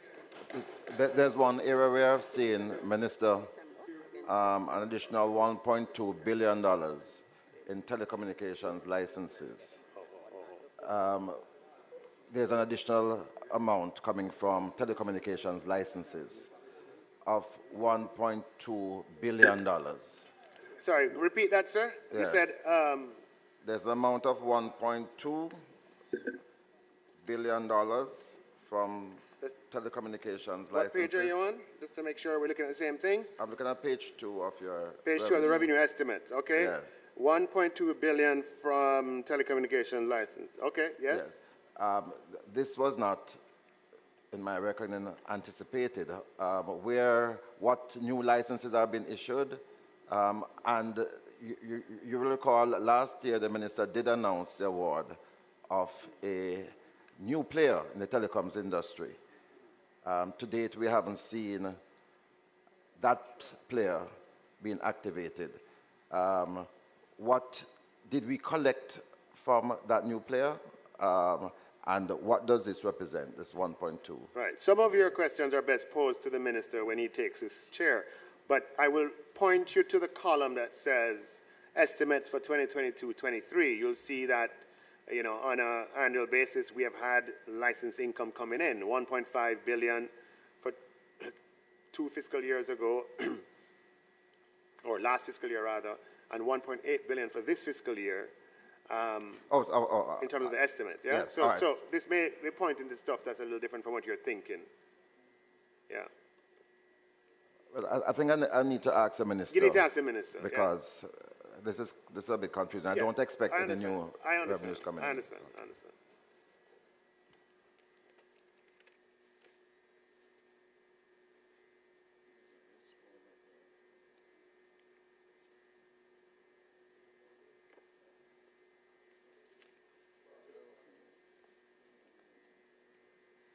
Could you provide an update? CAP, I know, is mining, but I think it falls under your portfolio. The recovered from the fire, I think the insurance paid out, and they're back at production. Could you give us an update on the status of the company? I mean, on the good news, CAP is producing again, and if you'd seen the results, the GDP results for this year, mining has been up considerably, if I'm not mistaken. Mining output has been up by 70, 80, 90%. A lot of that has been due to, you know, CAP's research, not CAP, Jamalco's resurgence, and CAP is a 45% shareholder in Jamalco. However, we're not necessarily out of the woods yet, so to speak, in that there's still a lot of work to be done. And, you know, right now, Jamalco is operating at 85% capacity, which, as I mentioned, that's one of the reasons why we've seen the major growth in mining for this year. And you'll recall that growth has come in above expectations for this year, in large part, or I shouldn't say in large part, definitely Jamalco's overperformance vis-a-vis the previous year would be a heavy contributing factor. But we are not out of the woods yet, member, because there's still a lot of work to be done, and you know my stated position on this, that this is not an asset that the government should be in. I know from the time of former Prime Minister Golding in 2010, they've been trying to dispose of it. And it's not, I just say for the record, my sincere belief that this asset ought not to be with the government of Jamaica. But I'm just responding to what you have to say. So we're not out of the woods yet, is what that would be my summary statement. Just a follow-up related to the bauxite levy. I saw somewhere in the estimates that we don't plan to collect anything in terms of the bauxite levy. Is that correct for the next fiscal year, and why is that so? Yeah, well, remember that in terms of alumina companies operating in Jamaica, we only have two. We have Windalco and we have Jamalco. Jamalco, ever since the government acquired a 45% stake 20-odd years ago, Jamalco has never paid a levy for the last 2.5 decades. With respect to Windalco, Windalco has honored its levy payments up until the time that we gave them a reprieve. They went through a tough time and they owed levies, you'll recall. We agreed a time schedule for them to pay those levies, and I must share with Jamaica through this house that Windalco came in ahead of that schedule and provided the balance of payments, the balance of the outstanding amounts ahead of the schedule that had been established. But I think it's a show of tremendous good faith. I brought to this house, I made a statement to this house to inform the house and the country that we had agreed to a waiver of the levy for Windalco for a period of 2 years to give them the opportunity to retool and to make the necessary investments. It's public information because UC Rosal is a publicly traded company, and its ultimate parent, EN Plus, is on the London Stock Exchange, and EN Plus is chaired by an American and has a number of Americans on the board. It's public information that they came under serious financial difficulties, and the extension of the waiver on the levy was to, assist in ensuring that the necessary investments are made in Jamaica, notwithstanding their financial difficulties, and that the plant remains operational. And the absence of those two entities from paying the levy largely accounts for the observation that you've made. We would resume the levy in 25-26, not 24-25. No, not 24. No, we just gave the levy in 23-24, so it would be 23 to 24, 24 to 25. So 25-26. Yeah, at some point in that year. Yes.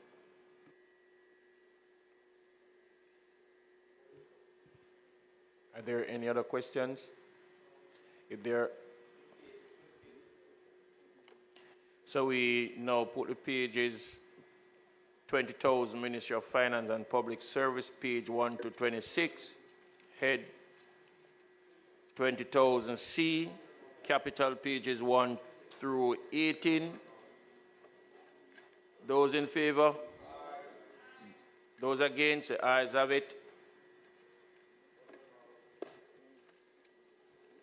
We now call head number 01000, Office of the Prime Minister, Minister Robert Morgan, Minister Dana Morris Dixon, Minister Homer Davis.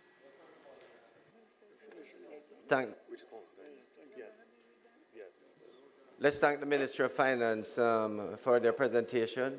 Unusually short. Too many goodies. And we will now have the Prime Minister's office. No. Look, I'm coming to discuss that thing. Too many goodies.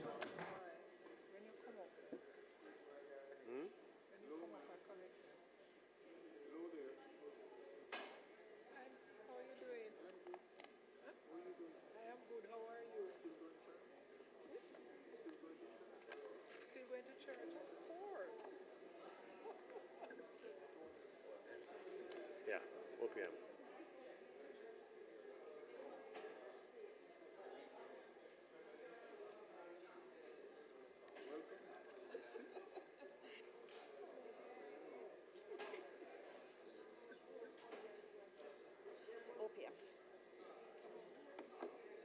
Hello. Hey, Dana. Yes. Dana question needs is always a question. That's the bulk of it, I think. Well, on everything, but needs is a flashpoint. And then all of these, anything that looks like a reduction, like any of these social projects that look like Minister Malahoo, would you be able to? And anything that looks like it has increased in cost?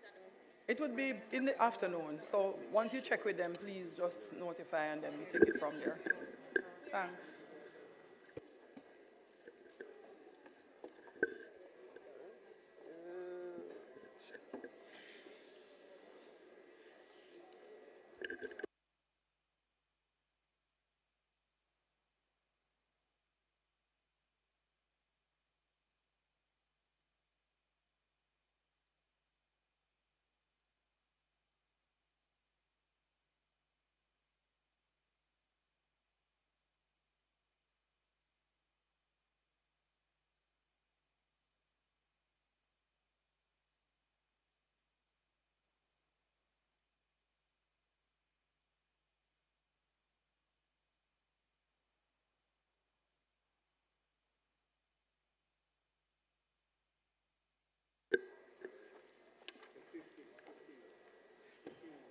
We now invite Head 15,000, Office of the Prime Minister, Ministers Dana Morris Dixon, Robert Morgan, and State Minister Homer Davis is with us, and they are joined by the Minister of Finance and Public Service, Minister Clarke.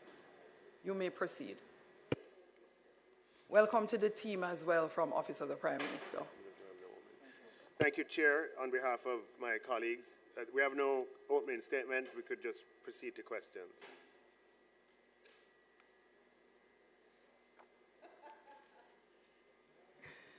We will first have Member Robinson. Thank you, Chairman. I'm on page 15,004 under Rehabilitation and Maintenance Works.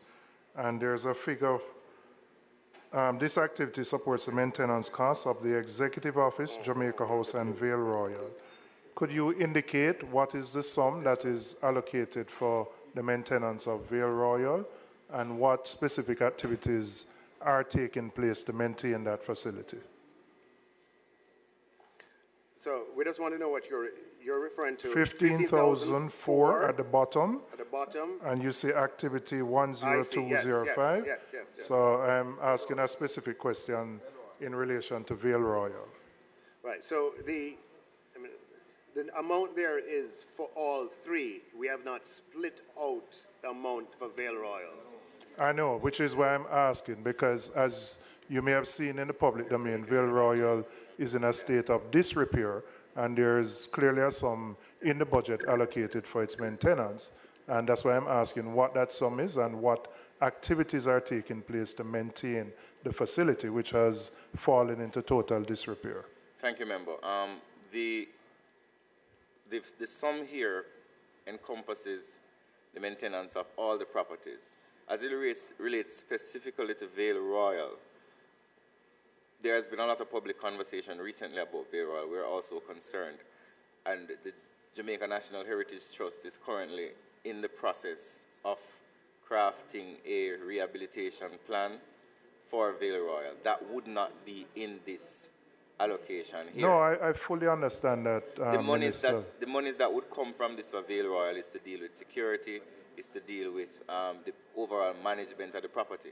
But the building is a very old building that has not been maintained properly over time, and this is going to require significant financial infusion to fix. No, I and understand that is what that. is being planned now So by the question is, are we going to allow the facility to physically disintegrate and fall apart before anything is done? No, that is not the plan. That is why the Prime Minister mandated the Ministry of Culture and the Jamaica National Heritage Trust to urgently craft a plan to see to the rehabilitation of the facility. And when can we expect that plan to be made public? So stakeholders, like in my constituency, as the Member of Parliament, are anxious about what is going to happen to that space.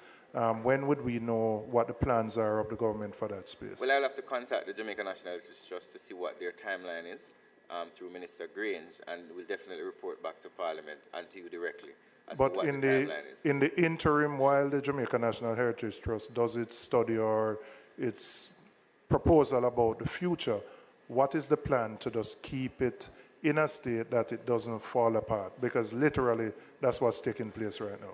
Well, there has been some work that has been done to reduce the speed of deterioration until the rehabilitation can take place.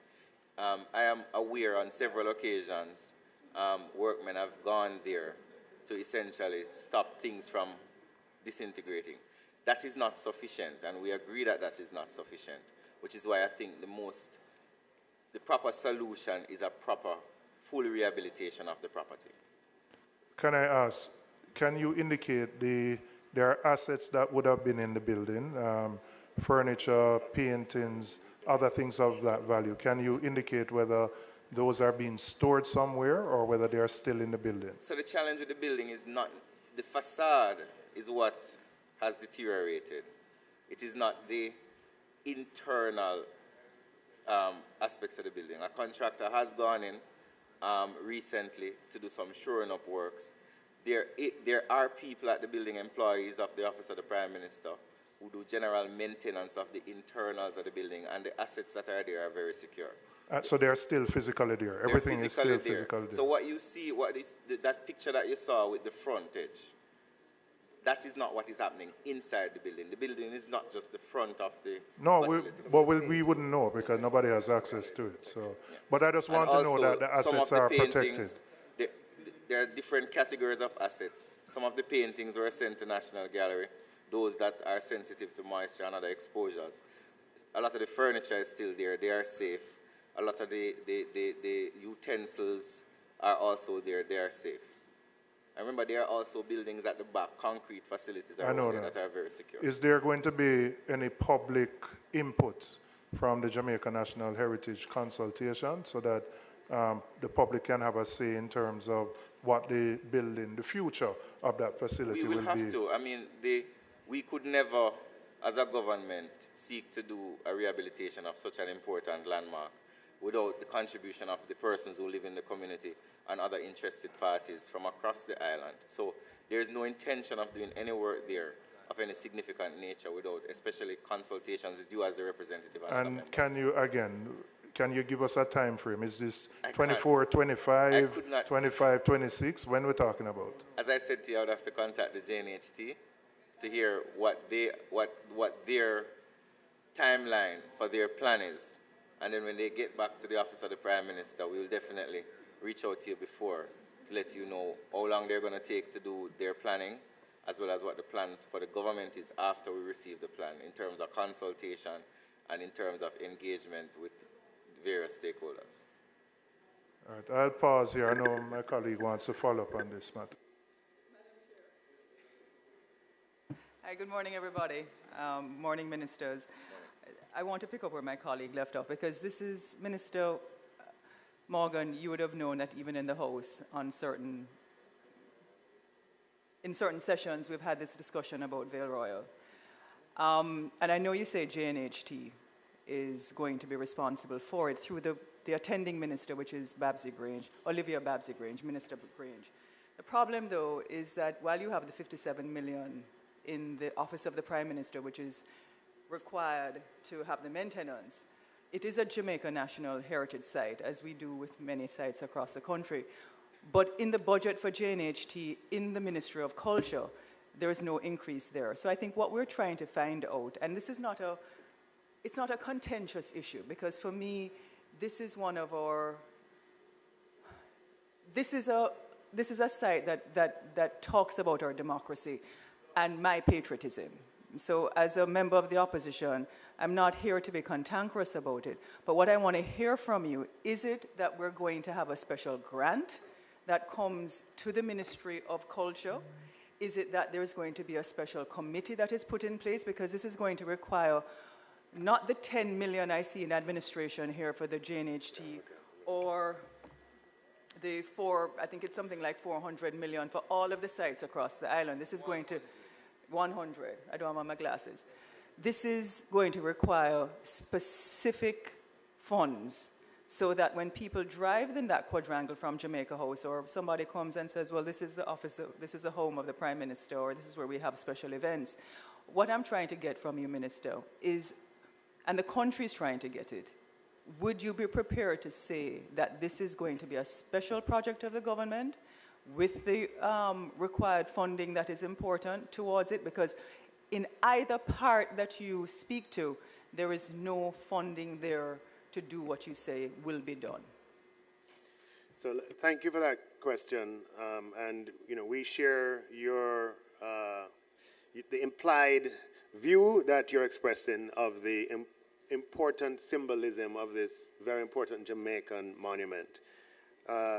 We are going to have to prioritize it among a long list of priorities, some of which are very pressing and large.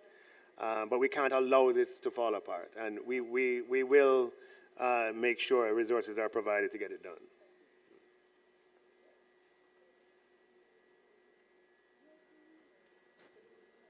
I'm not sure what's happening. It would mean that Member Paul was first. Minister, I'm trying to inquire where we are with the new Parliament building. Is it on pause, or is it going to happen? I'm trying to get a clarification as well in relation to the responsibilities for Minister Maurice Dixon in relation to the wider ICT portfolio, because I'm still not too clear as to where the line is. For example, there's a project for the government to increase its use of ICTs across, and it was felt that it ought to be in OPM as opposed to the Line Ministry. I'd like to understand who is managing that aspect of the portfolio. So with respect to the first question on the Houses of Parliament, as you know, there was a competition, a design team was selected, and it has been costed, and there was a procurement process that at the end encountered a few difficulties, and we are responding to those challenges. The government is committed to the new House of Parliament. It's a project that the Prime Minister himself has spearheaded, but at the same time, the government intends to abide by the rules and procedures of the government, and sometimes that is in conflict with, you know, the priority of getting something done. But a project as important as this and as large, as impactful as this, it's important that, you know, all the right procedures are followed, and thereafter the construction can commence. So we're still within the domain of finding a suitable contractor to build a Parliament building. So there's no procurement process on now, but I'm saying that's the stage that we are at. So, Minister, is the delay 2 years, 3 years, 4 years? You mean you're asking when will we are you still break anticipating, ground? yes, a start for this? I would, because the procurement hasn't happened as yet. Then, and based on what you've just said, that seemed to me at least. well, I mean, I can't. I'm sure the Prime Minister will address it in his presentation, and I wouldn't want to speak before him. But this is something to. So it's not going to happen this year. There's no provision in the budget this year for it. However, I know that it is something that is a high priority for the government. Yeah, ICT.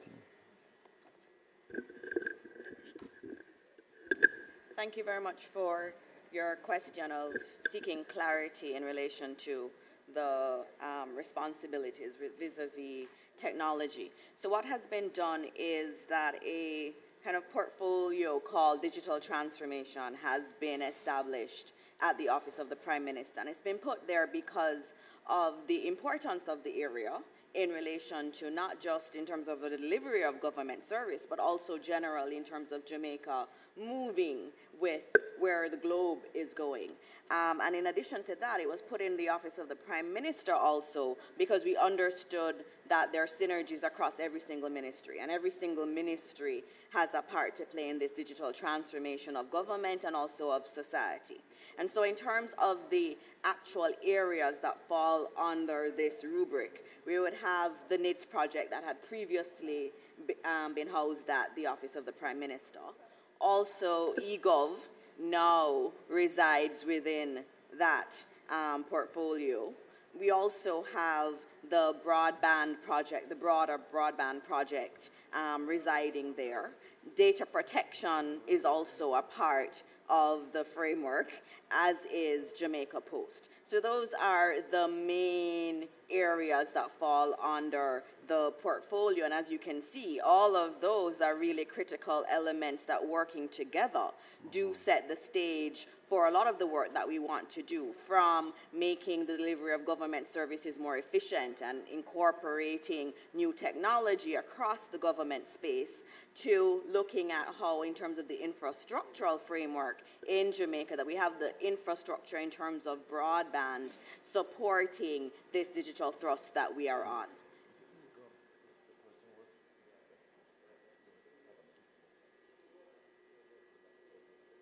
Member Hall, are you okay? Or?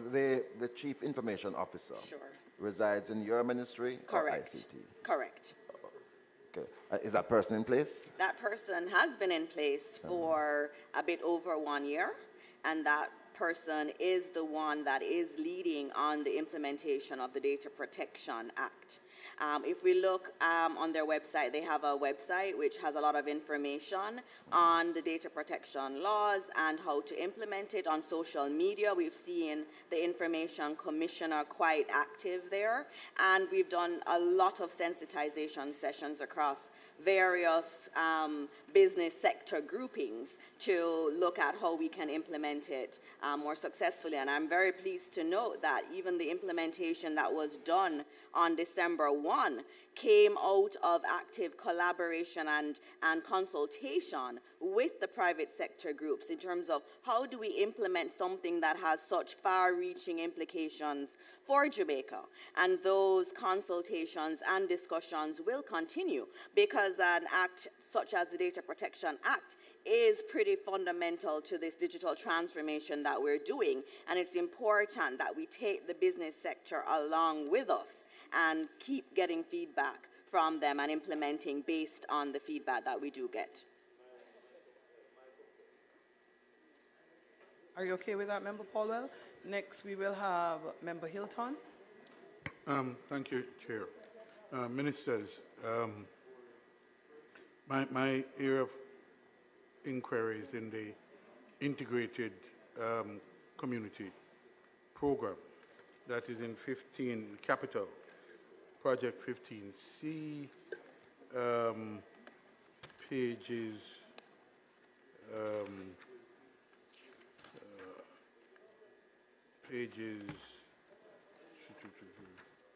page 15C 11, yeah? Integrated Community Development Project 2.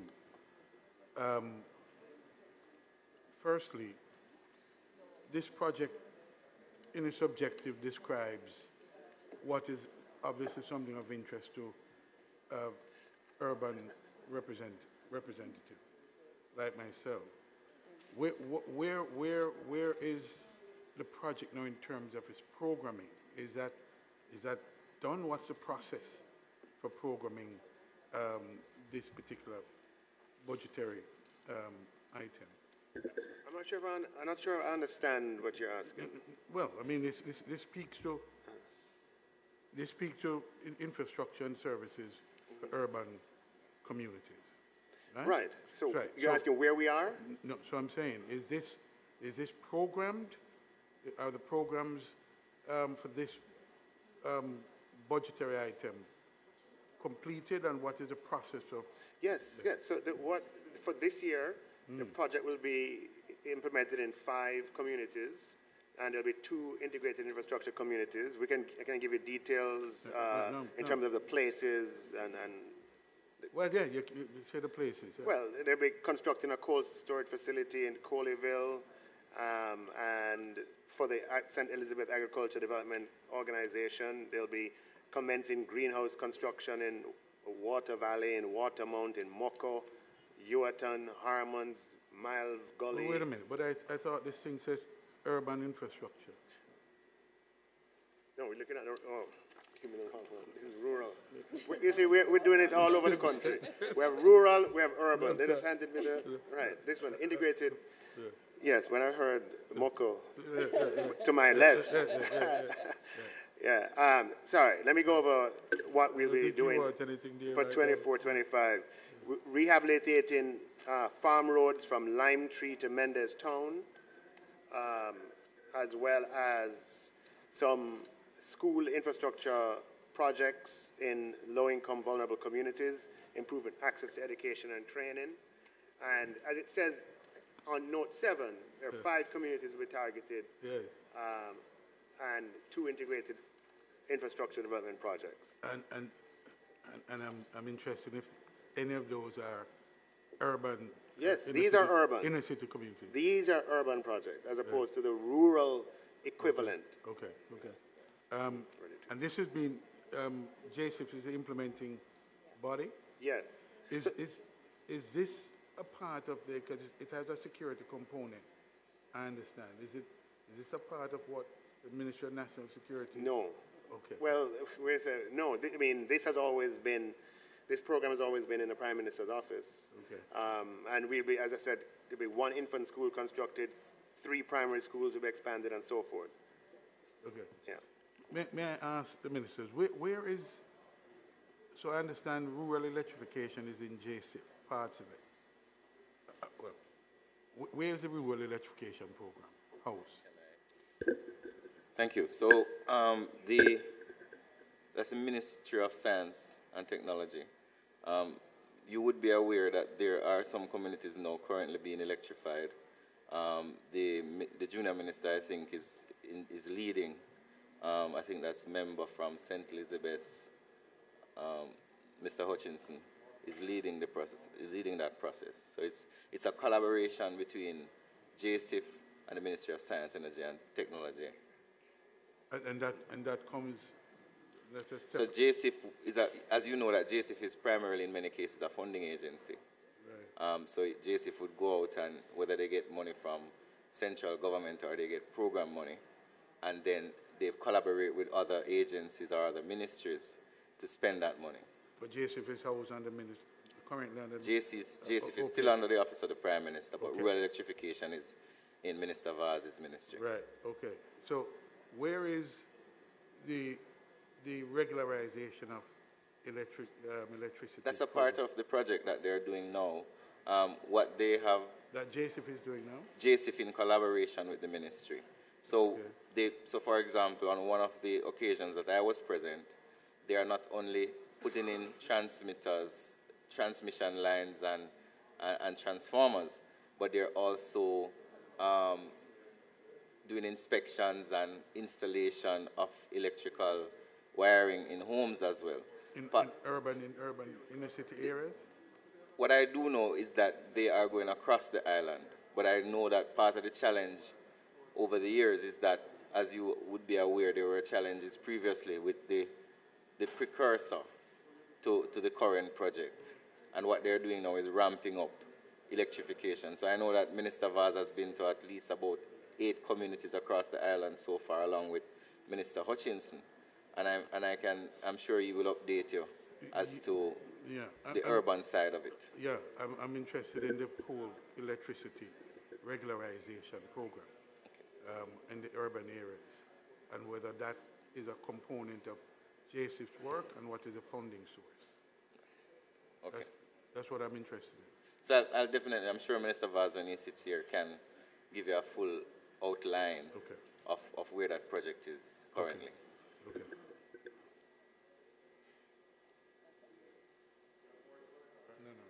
Chair, can I? This is related to Heart Trust. Can you indicate the target for the number of persons that you intend to train under the Youth at Risk program, and how many you have actually done for the fiscal year, which is ending March 31st?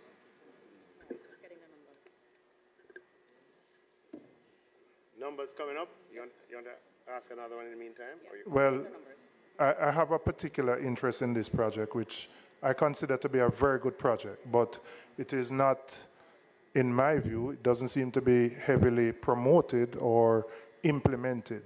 And I've spoken to the Heart Trust personnel about ways in which we can improve the project. One of the issues with the project is the lag time for the payment of the stipend that is offered to those persons who participate. And because it is generally done 2 weeks in the lag, and the persons who we're targeting are just not in a position to get to the location without the small stipend. I've recommended using an alternative means because many of them don't have bank accounts. They struggle to open an account, and that's the biggest reason why people drop out. So I want to know what percentage of your target you have reached in terms of the training, and whether you're addressing some of those issues which I believe are quick, easy wins, which can have a positive impact on the outturn in terms of the number of people trained. All right. Thank you very much for that question. And it's an interesting question because just this morning before we started, I had a discussion with a colleague on that particular program and looking at that program. And I do have the numbers, and I will talk a bit about how we're going to revamp it also.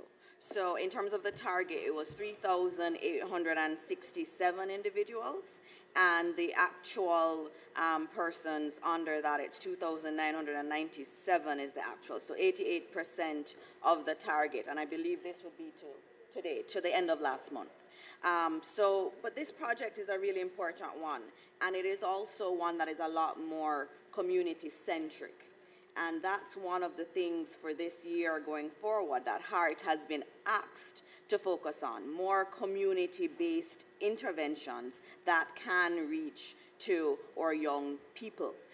We have a lot of talk about labor shortages, and I think as you go around the country and you go into many communities and you speak to the young people, you see the labor right there in front of your eyes. But we need to be able to reach to them, and there are many reasons we're not reaching them in relation to, even though tuition is free, it is the additional costs, traveling to the location, clothes, I mean, basic things that we have to address. And so this program, which has the stipend incorporated in it, is really a good program because of the stipend, but also because it's much more community directed. And so one of the things that we're going to be looking at is how do we speed up payment, and it's not just with this program, it's with other programs in terms of how do you speed up payment and not have, you know, individuals complaining, you know, it's 2 weeks late or payments are 2 weeks late. And that has been a focus of heart during the course of this year. What is being done about that? I mean, I hate to press this issue, but I have taken a particular interest in it. I have 2 sites in my constituency. I have shared with the heart personnel how I think it could be resolved. I have recommended a pilot so they could test an alternative way of paying the youngsters. But to be honest, I don't see no movement. And I know things take time, but this is an easy, relatively quick win, and it will make a tremendous difference in terms of the lives of these young people. And we agree 100% with you, and that is why we will be focusing more efforts in the program in terms of funding towards the program itself, and then dealing with the issues in terms of payments that we have had. And one of the things, I can give you one example, under a different program, under LIFT, where we had 509 students who were taken in. We had to sit with them and get them their bank accounts. We brought the banks to them who were there working with them, and I think that kind of collaboration where we actually work with these individuals to ensure that we can have them truly feel like they're a part of this economy, and feeling that, you know, something as simple as a bank account is a very powerful tool. And so where they don't have the bank account, it is our responsibility to work with them and work with our private sector partners to deliver the bank account, and also One to of the look at other challenges ways. is that the banks, these are not the most attractive customers for the banks, and so they're not necessarily eager to sign them up because they don't have a lot of money, and we understand that. And that's why I've recommended something as an alternative to the bank accounts, which the minister in the middle promoted, and which I believe Jamdex and other means as a way of getting that part of the central bank digital currency moving. Correct. Yeah. And also I know you just said that the banks, you know, they're not lucrative to the banks, but I do have to say that especially in some of the other programs and in recent interactions with the banks, there have been a few of the banks that have been very open to working with or hard students. And so they have been implementing, for example, the low KYC accounts where you don't need as much information, and they have been partnering with us. So yes, it may seem that they're not necessarily the target, but I do think that some of our banks are quite open to working with us and have been working with us, and recognize that students who leave hard, given the global dynamics, skills, training, I mean, those who are skilled are the ones that are getting jobs here and globally. And so they recognize that these students, yes, they may not have a lot of money now, but they do have earning potential in the future. And that's the way we framed it, and we've been getting good responses from the bank. And we will also explore CBDC, because that's another thing we do want to promote. In relation to the NUYP, the National Unattached Youth Program, it was suspended, I think, a number of years ago. I think there was a review that was undertaken, but we haven't heard anything since then. I know it's very cash heavy for HEART. Does HEART plan to resume that program, or is the Youth at Risk program the alternative to what we used to do under NUYP? There are a couple different ways to look at it, and what we're understanding and looking at is there are different needs for different people.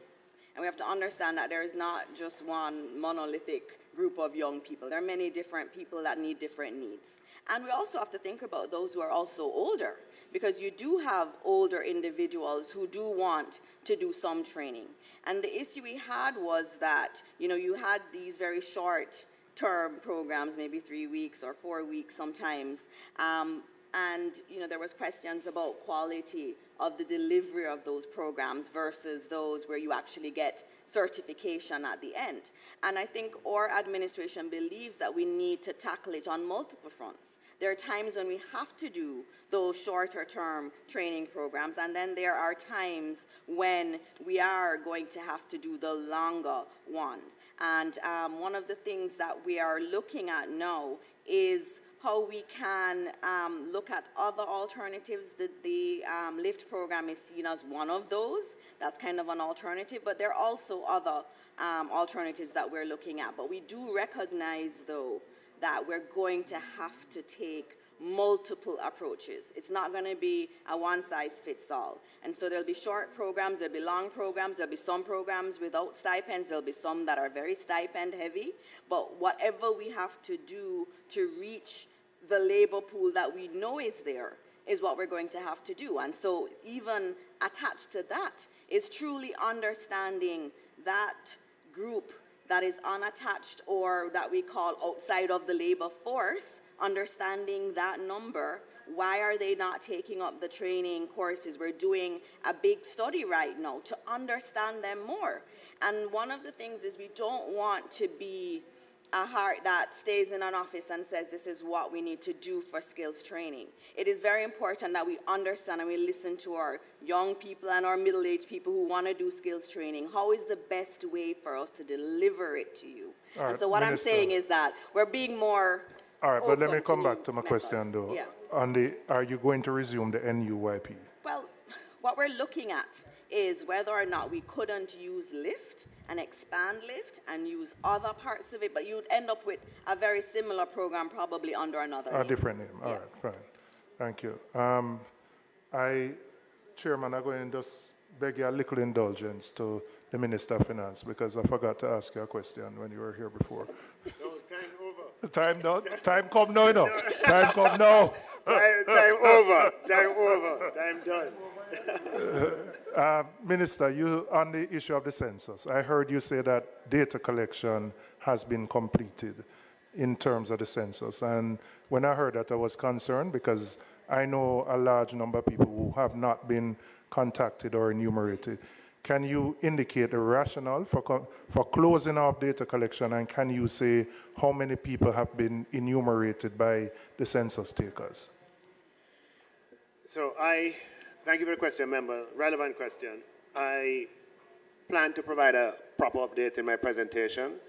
I am, I am supposed to receive a full brief shortly, and that will provide some of the answers to your questions. But I know what underlines some of the questions is, how can we say that about data collection, and we know there are people who ostensibly worked in the census, and they have reported that have not been paid. Well, that's one issue. I know. Yeah. But payment for work in the census can only be made. Jamaica is a country of laws. Everything that every public official does is subject to review by an Auditor General. The officers that sat in cannot but observe the law and the rules. And the rules are that the survey has to be completed and the instructions are very clear. I'm willing to share with you specific information. I hear that, but I'm telling you, there has been a problem at Statin on this matter. The complaints I've gotten are not from one or two people. I'm talking about people who have worked as supervisors, census takers, people who have done things, who their surveys have been verified as complete, signed off by Statin, them do everything, and them can't get the money. Yeah, I can give you the examples. No, I hear you on that, and I must say that each example that has come to me, because a lot of them have been routed my way, and I've checked with Statin, there's been something outstanding. And in some cases, what is a little unfortunate is that what might be outstanding in some cases is work by a supervisor or by some other party. I can give you examples of members on your side who have brought individuals to my attention, who have gone in and we have looked, and that has been the result. And when they make those corrections, payment occurs. That is what has happened, member. But I will, on your other questions, I'm not in a position right now to answer them, but I will provide a full update in my budget presentation in a few days.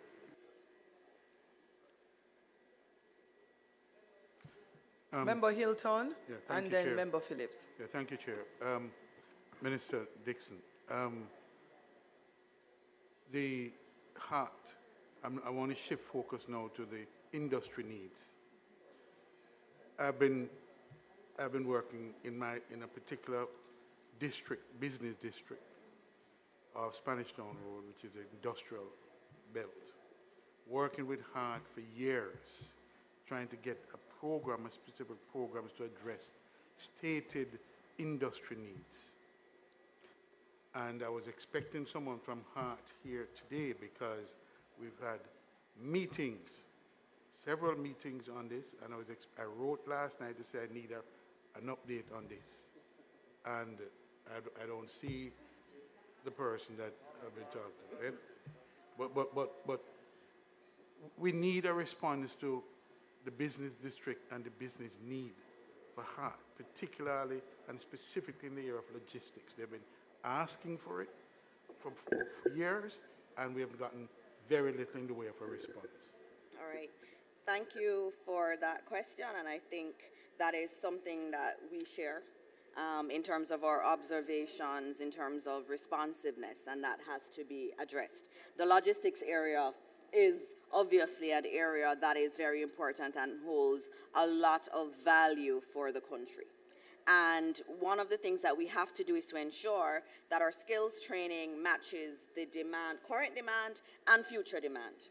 And so there is an innovation called Sector Skills Councils. And that has worked really well in the BPO space, where the BPO sector, the Global Services Association, has come together and they have set up a business skills council. And what they do is they actually work with Hart to develop the training programs, and they give their numbers in terms of their projections so that Hart can tailor and move its instructors around and so on to meet those needs. And that is something that has to be replicated in other industries, such as manufacturing and logistics. And I'm very happy to tell you that we do have a program coming up with support from the IDB in order to set up sector skills councils in logistics and in manufacturing, where Hart will be able to be more closely interconnected, and also the construction industry is another one that we're looking at, because there's actually a lot of demand there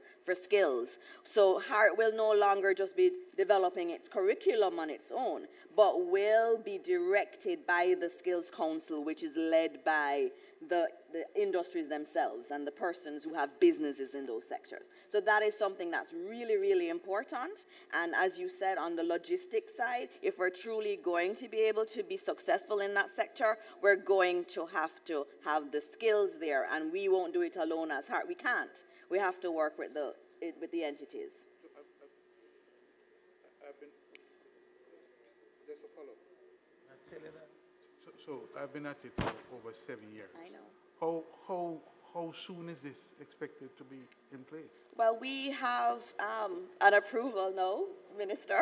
Thanks to Minister Clarke on that, I can say that we have an approval, and we expect during the course of this year that to come on stream. We don't have to wait for the funding in terms of funding the businesses to be able to organize themselves in this. We can already start the overtures to them because we know the funding is coming during the course of this year through the IDB project. And I will ensure that we move quickly on the logistics side.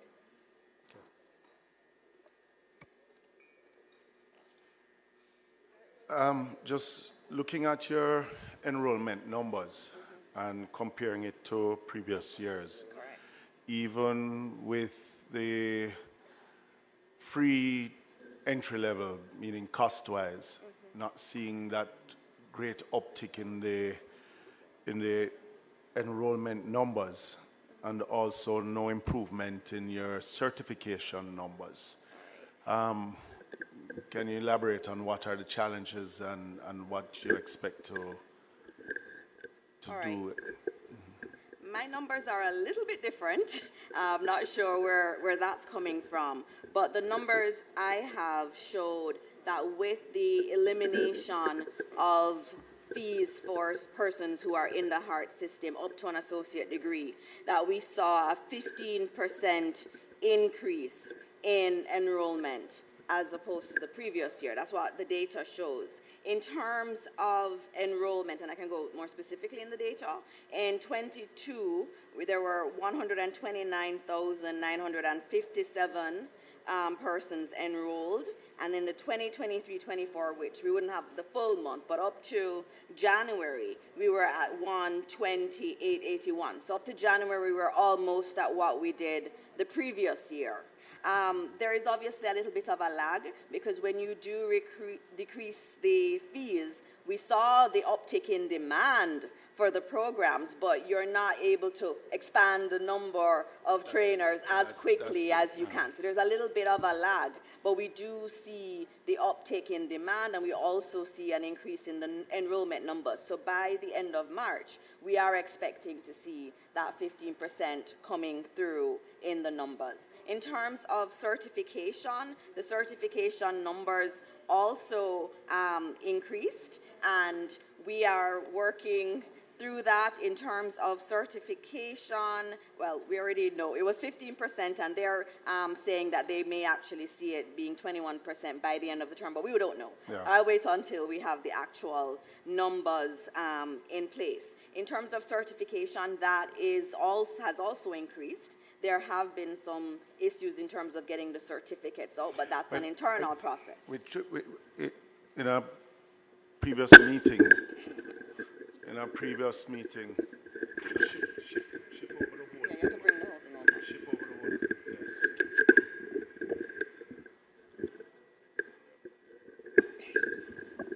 All right, I think, this is something we can fix with, yes. Yeah, in a previous meeting, we were trying to break out if the increase in certification was coming from the lag that you had behind, and if you could disseminate what is being done in the current year vis-a-vis those that were overdue and included in the current year. I think in terms of the numbers, they don't usually use the lag numbers in terms of the current year. So enrollment, they shouldn't be used. I will make sure. Yes. And I'll check to see if it is still being done, but that should never be done. What should be done is you look at the students who have enrolled in that particular year, and you look at how many have been certified. I'll ask you to just check on and I those will. numbers. I will. On page 23 of the public bodies, the income statement, there's a $3 billion increase in training costs, which includes subventions. 23, public bodies.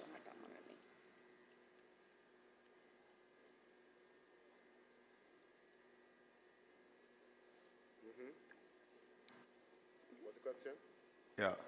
So just an explanation on what are that amount of $3 billion, what programs will that be put into for a $3 billion increase in the training and subsidy? All right, there are a lot of programs that we are participating in, including LIFT, which is a new one, which is over $1 billion that it costs for us to implement LIFT.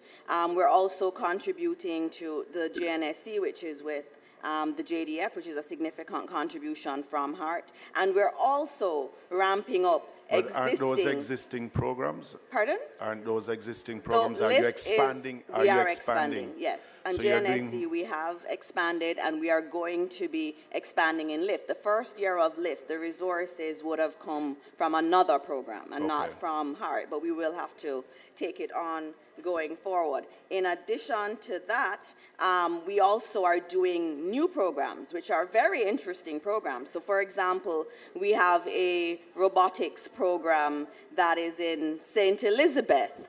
And why is it in St. Elizabeth? How do you put a robotics program in St. Elizabeth? It's because we understand that given the climate change concerns we have in agriculture, we're going to have to use technology, and our students of agriculture are going to have to be conversant with new technology. And so programs like that, and mechatronics, which is another program which is using more of the robotics in manufacturing. We would have heard one of our key manufacturers of bread and other products saying that in their new plant that they're going to be building, they're going to be using automation and robots. But we have to have students who understand that. And so we're rolling out a lot of new programs, especially on the digital end, so that as our manufacturers retool, that we don't have a situation where we do not have students to fill those jobs going forward. So when you look at those numbers, it's programs like YLIFT, existing programs, doing more work in the communities, but also looking at expansion in new programs that have a very high technology content to them. One of the questions I've asked is, especially for those on the LIFT program, yes. When they have completed that year, will they leave with a certification in that area that they are working in?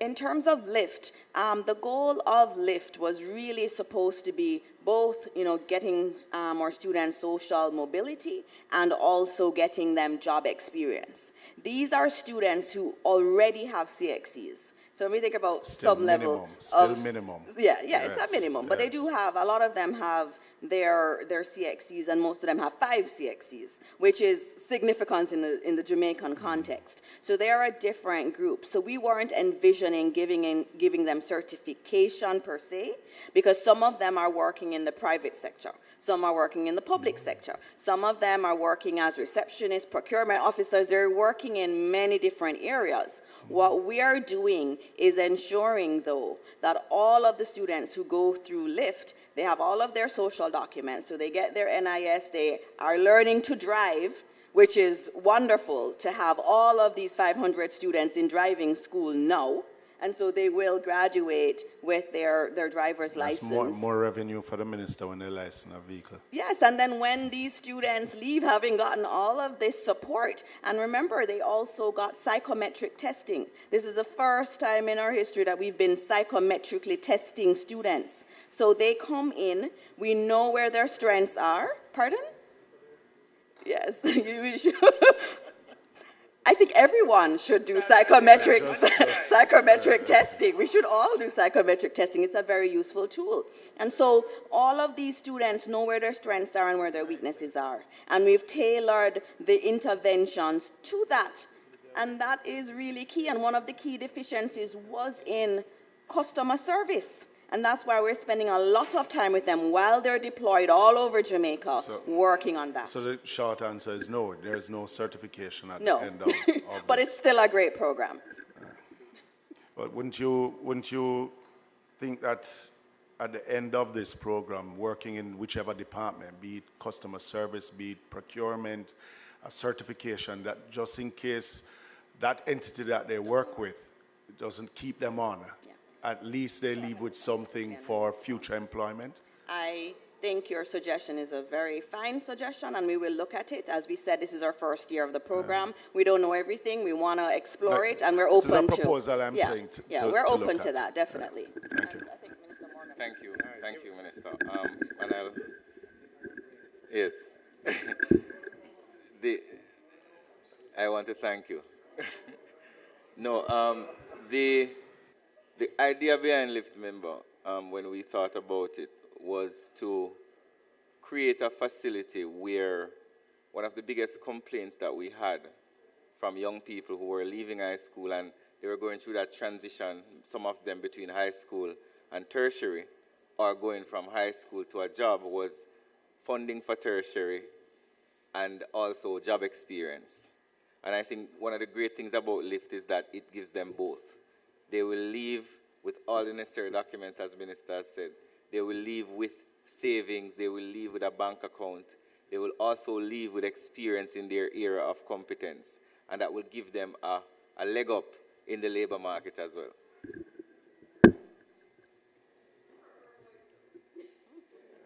I prefer to. Of course, why not? Members, initially we called head 15,000. I want to make sure that members are aware that the following categories apply in the event you have additional questions. 15,000, Office of the Prime Minister. 15,000 C, Office of the Prime Minister Capital. 15,010, Jamaica Information Service. 1520, Registrar General's Department and Island Records. 1539, Post and Telecommunications Department. And the pages are as follows. 15,000, pages 1 through 18. 15,000 C, 1 through 19. 15,010, pages 1 through 6. 15,020, pages 1 through 5. And last but not least, 15,039, pages 1 through 7. I put all the pages and the heads. Those in favor? Those against? The ayes have it. Additionally, added to Office of the Cabinet under head 16,000 is 16,049, Management Institute for National Development. Also sits under the head Office of Cabinet. It is section or head 16,049. I put pages 1 through 5. Those in favor? Those against? The ayes have it. Minister of Finance, representing the Ministry of Finance and Public Service, Minister Dana Morris Dixon, Minister Robert Morgan. Thank you very much, and thank you to your team for your time here this morning. Thank you, Chairman. Through 2019, Minister. Yes. Thank you, Chair. Chair, before we move to the next, just when we were doing the Ministry of Finance, we approved 20,000, but remember that we have 20,011 down to 20,061 that also need to be formally approved. So if we could just do that as a customary matter. Yes, agreed. I noticed it for head 16,000. So let me do the same and separate all the heads. So Ministry of Finance was approved head 20,000, pages 1 through 26. For the CAPEX, which is 20,000 C, pages 1 through 18. For Accountant General's Department, head 20,011, pages 1 through 4. For Jamaica Customs Agency, head 20012, pages 1 through 8. For Public Debt Service Amortization, pages 1 to 6, it's 20,017. For head 20,018, Public Debt Servicing, Interest and Payments, pages 1 through 9. Head 20,019, Pensions, and that's pages 1 through 9. TAJ, that's Tax Administration Jamaica, head 20,056, pages 1 through 5.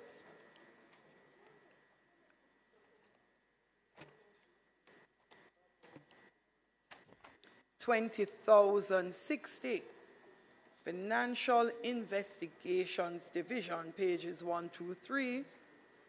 Head 20,061, Revenue Protection Division, pages 1 through 3. Head 26,000, sorry, I'm done, kept moving. So we're finished at head 2061, Revenue Protection Division, pages 1 through 3. Members, I would like to put all the foregoing under the Ministry of Finance and Public Service. All the attended heads and pages listed. Those in favor? Those against? The ayes have it. Thank you, members. Thank you, team.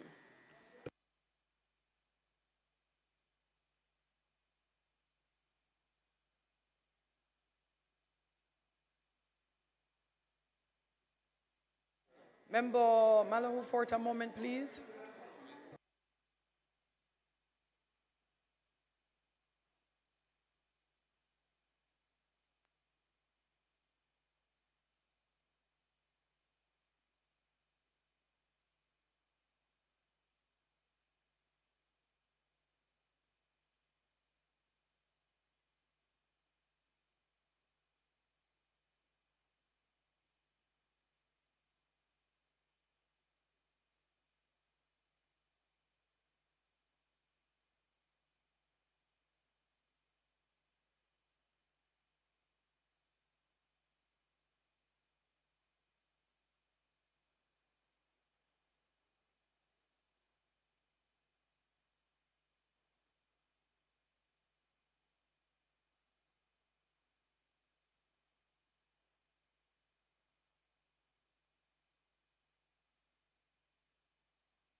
Madam Chair.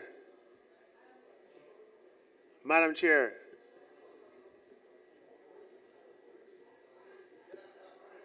Madam Chair, before I leave, I've just been reminded as well that we need to, while I approve 1,000 and all of the commissions of Parliament down to 10,000.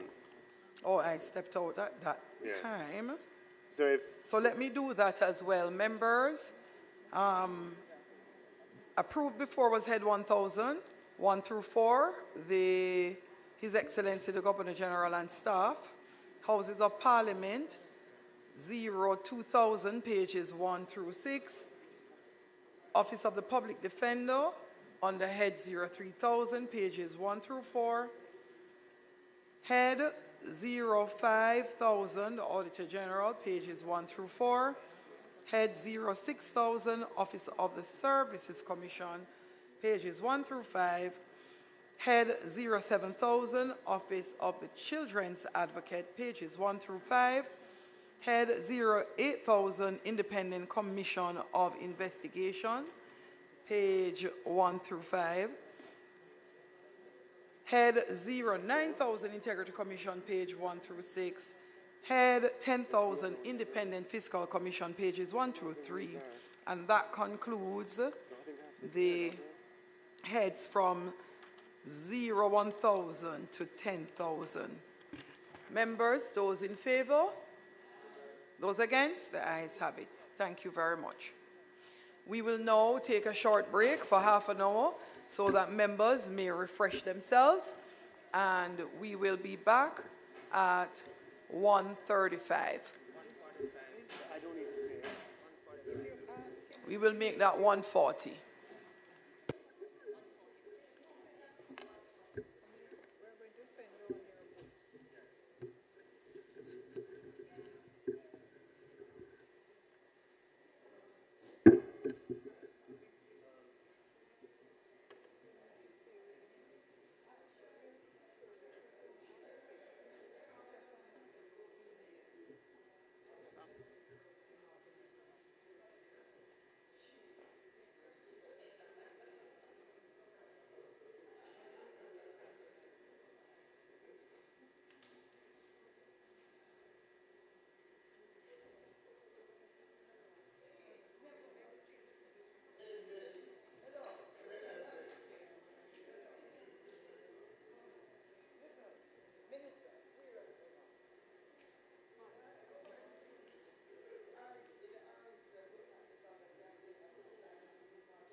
Lowering the sodium content in children's diets today can help prevent heart disease later in their life, especially for those who are overweight. Shake the salt habit. Shop smart and cook smart. Use less or no salt when cooking. Try using fresh herbs and seasonings to add more flavor. Limit the consumption of salty snacks. Take the time to carefully read the nutrition labels on food products to identify those high in salt and choose the healthier options. Remember, no more than 2 grams of salt per day from all food sources for children under 11 years of age. This is the Aedes aegypti mosquito that spreads the Zika, chikungunya, and dengue viruses. Protect yourself from the bite of this mosquito. A message from the Ministry of Health and Wellness. The national tourism debates are on, and PBCJ is the place to watch them. See students from schools all across the island match wits and tackle complex issues affecting our nation. Watch as future leaders and thinkers solve problems with innovative arguments. Tune in on Mondays and Thursdays at 5 p.m. with a repeat on Saturdays from 1:30 to 3:30 p.m. Watch the national tourism debates on PBCJ, the People's Station. What can a little germs do?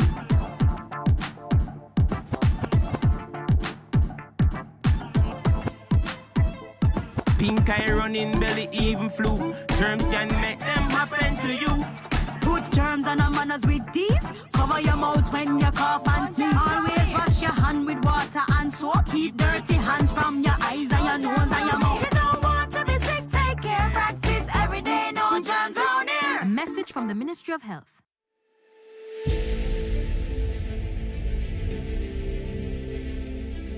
Are you an entrepreneur producing an excellent Jamaican product or service? Did you know you can earn hard currency and more significant returns by exporting? Contact the Ministry of Industry, Investment and Commerce to help propel your business along the export lane. Everything you can produce, the Jamaicans overseas want it. We're not going to get rich by just bringing down the debt. We're going to get rich by exporting a lot more. So grow exports, create job opportunities, drive economic growth through exports to make Jamaica a richer and much more prosperous country.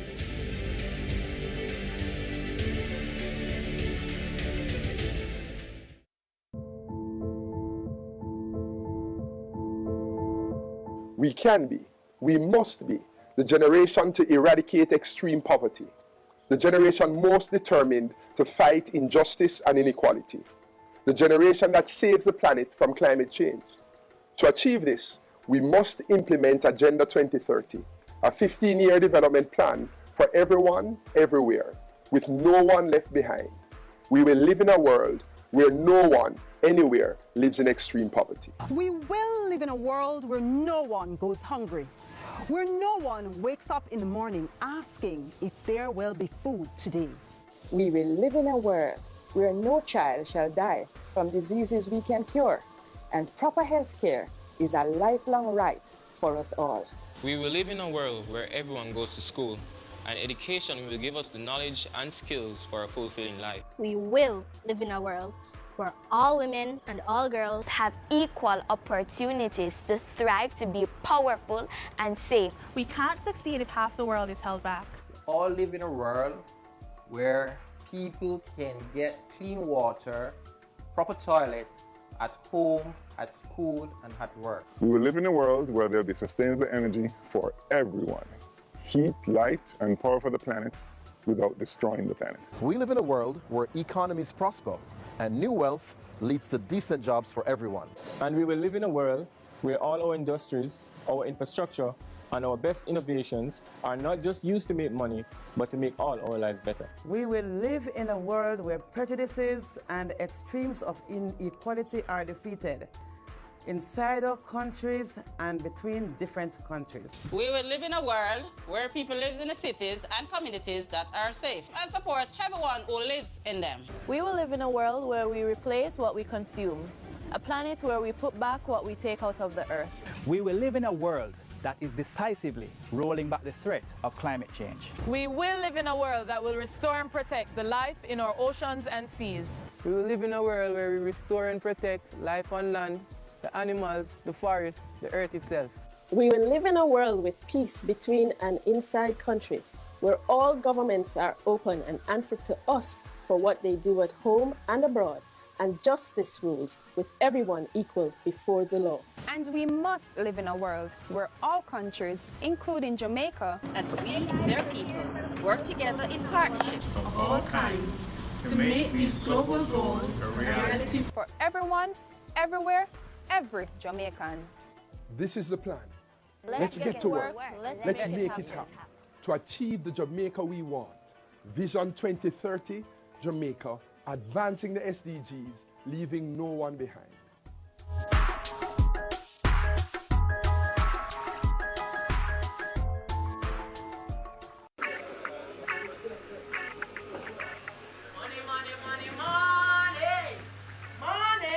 So what you say, talk to me, right? It takes so long, man.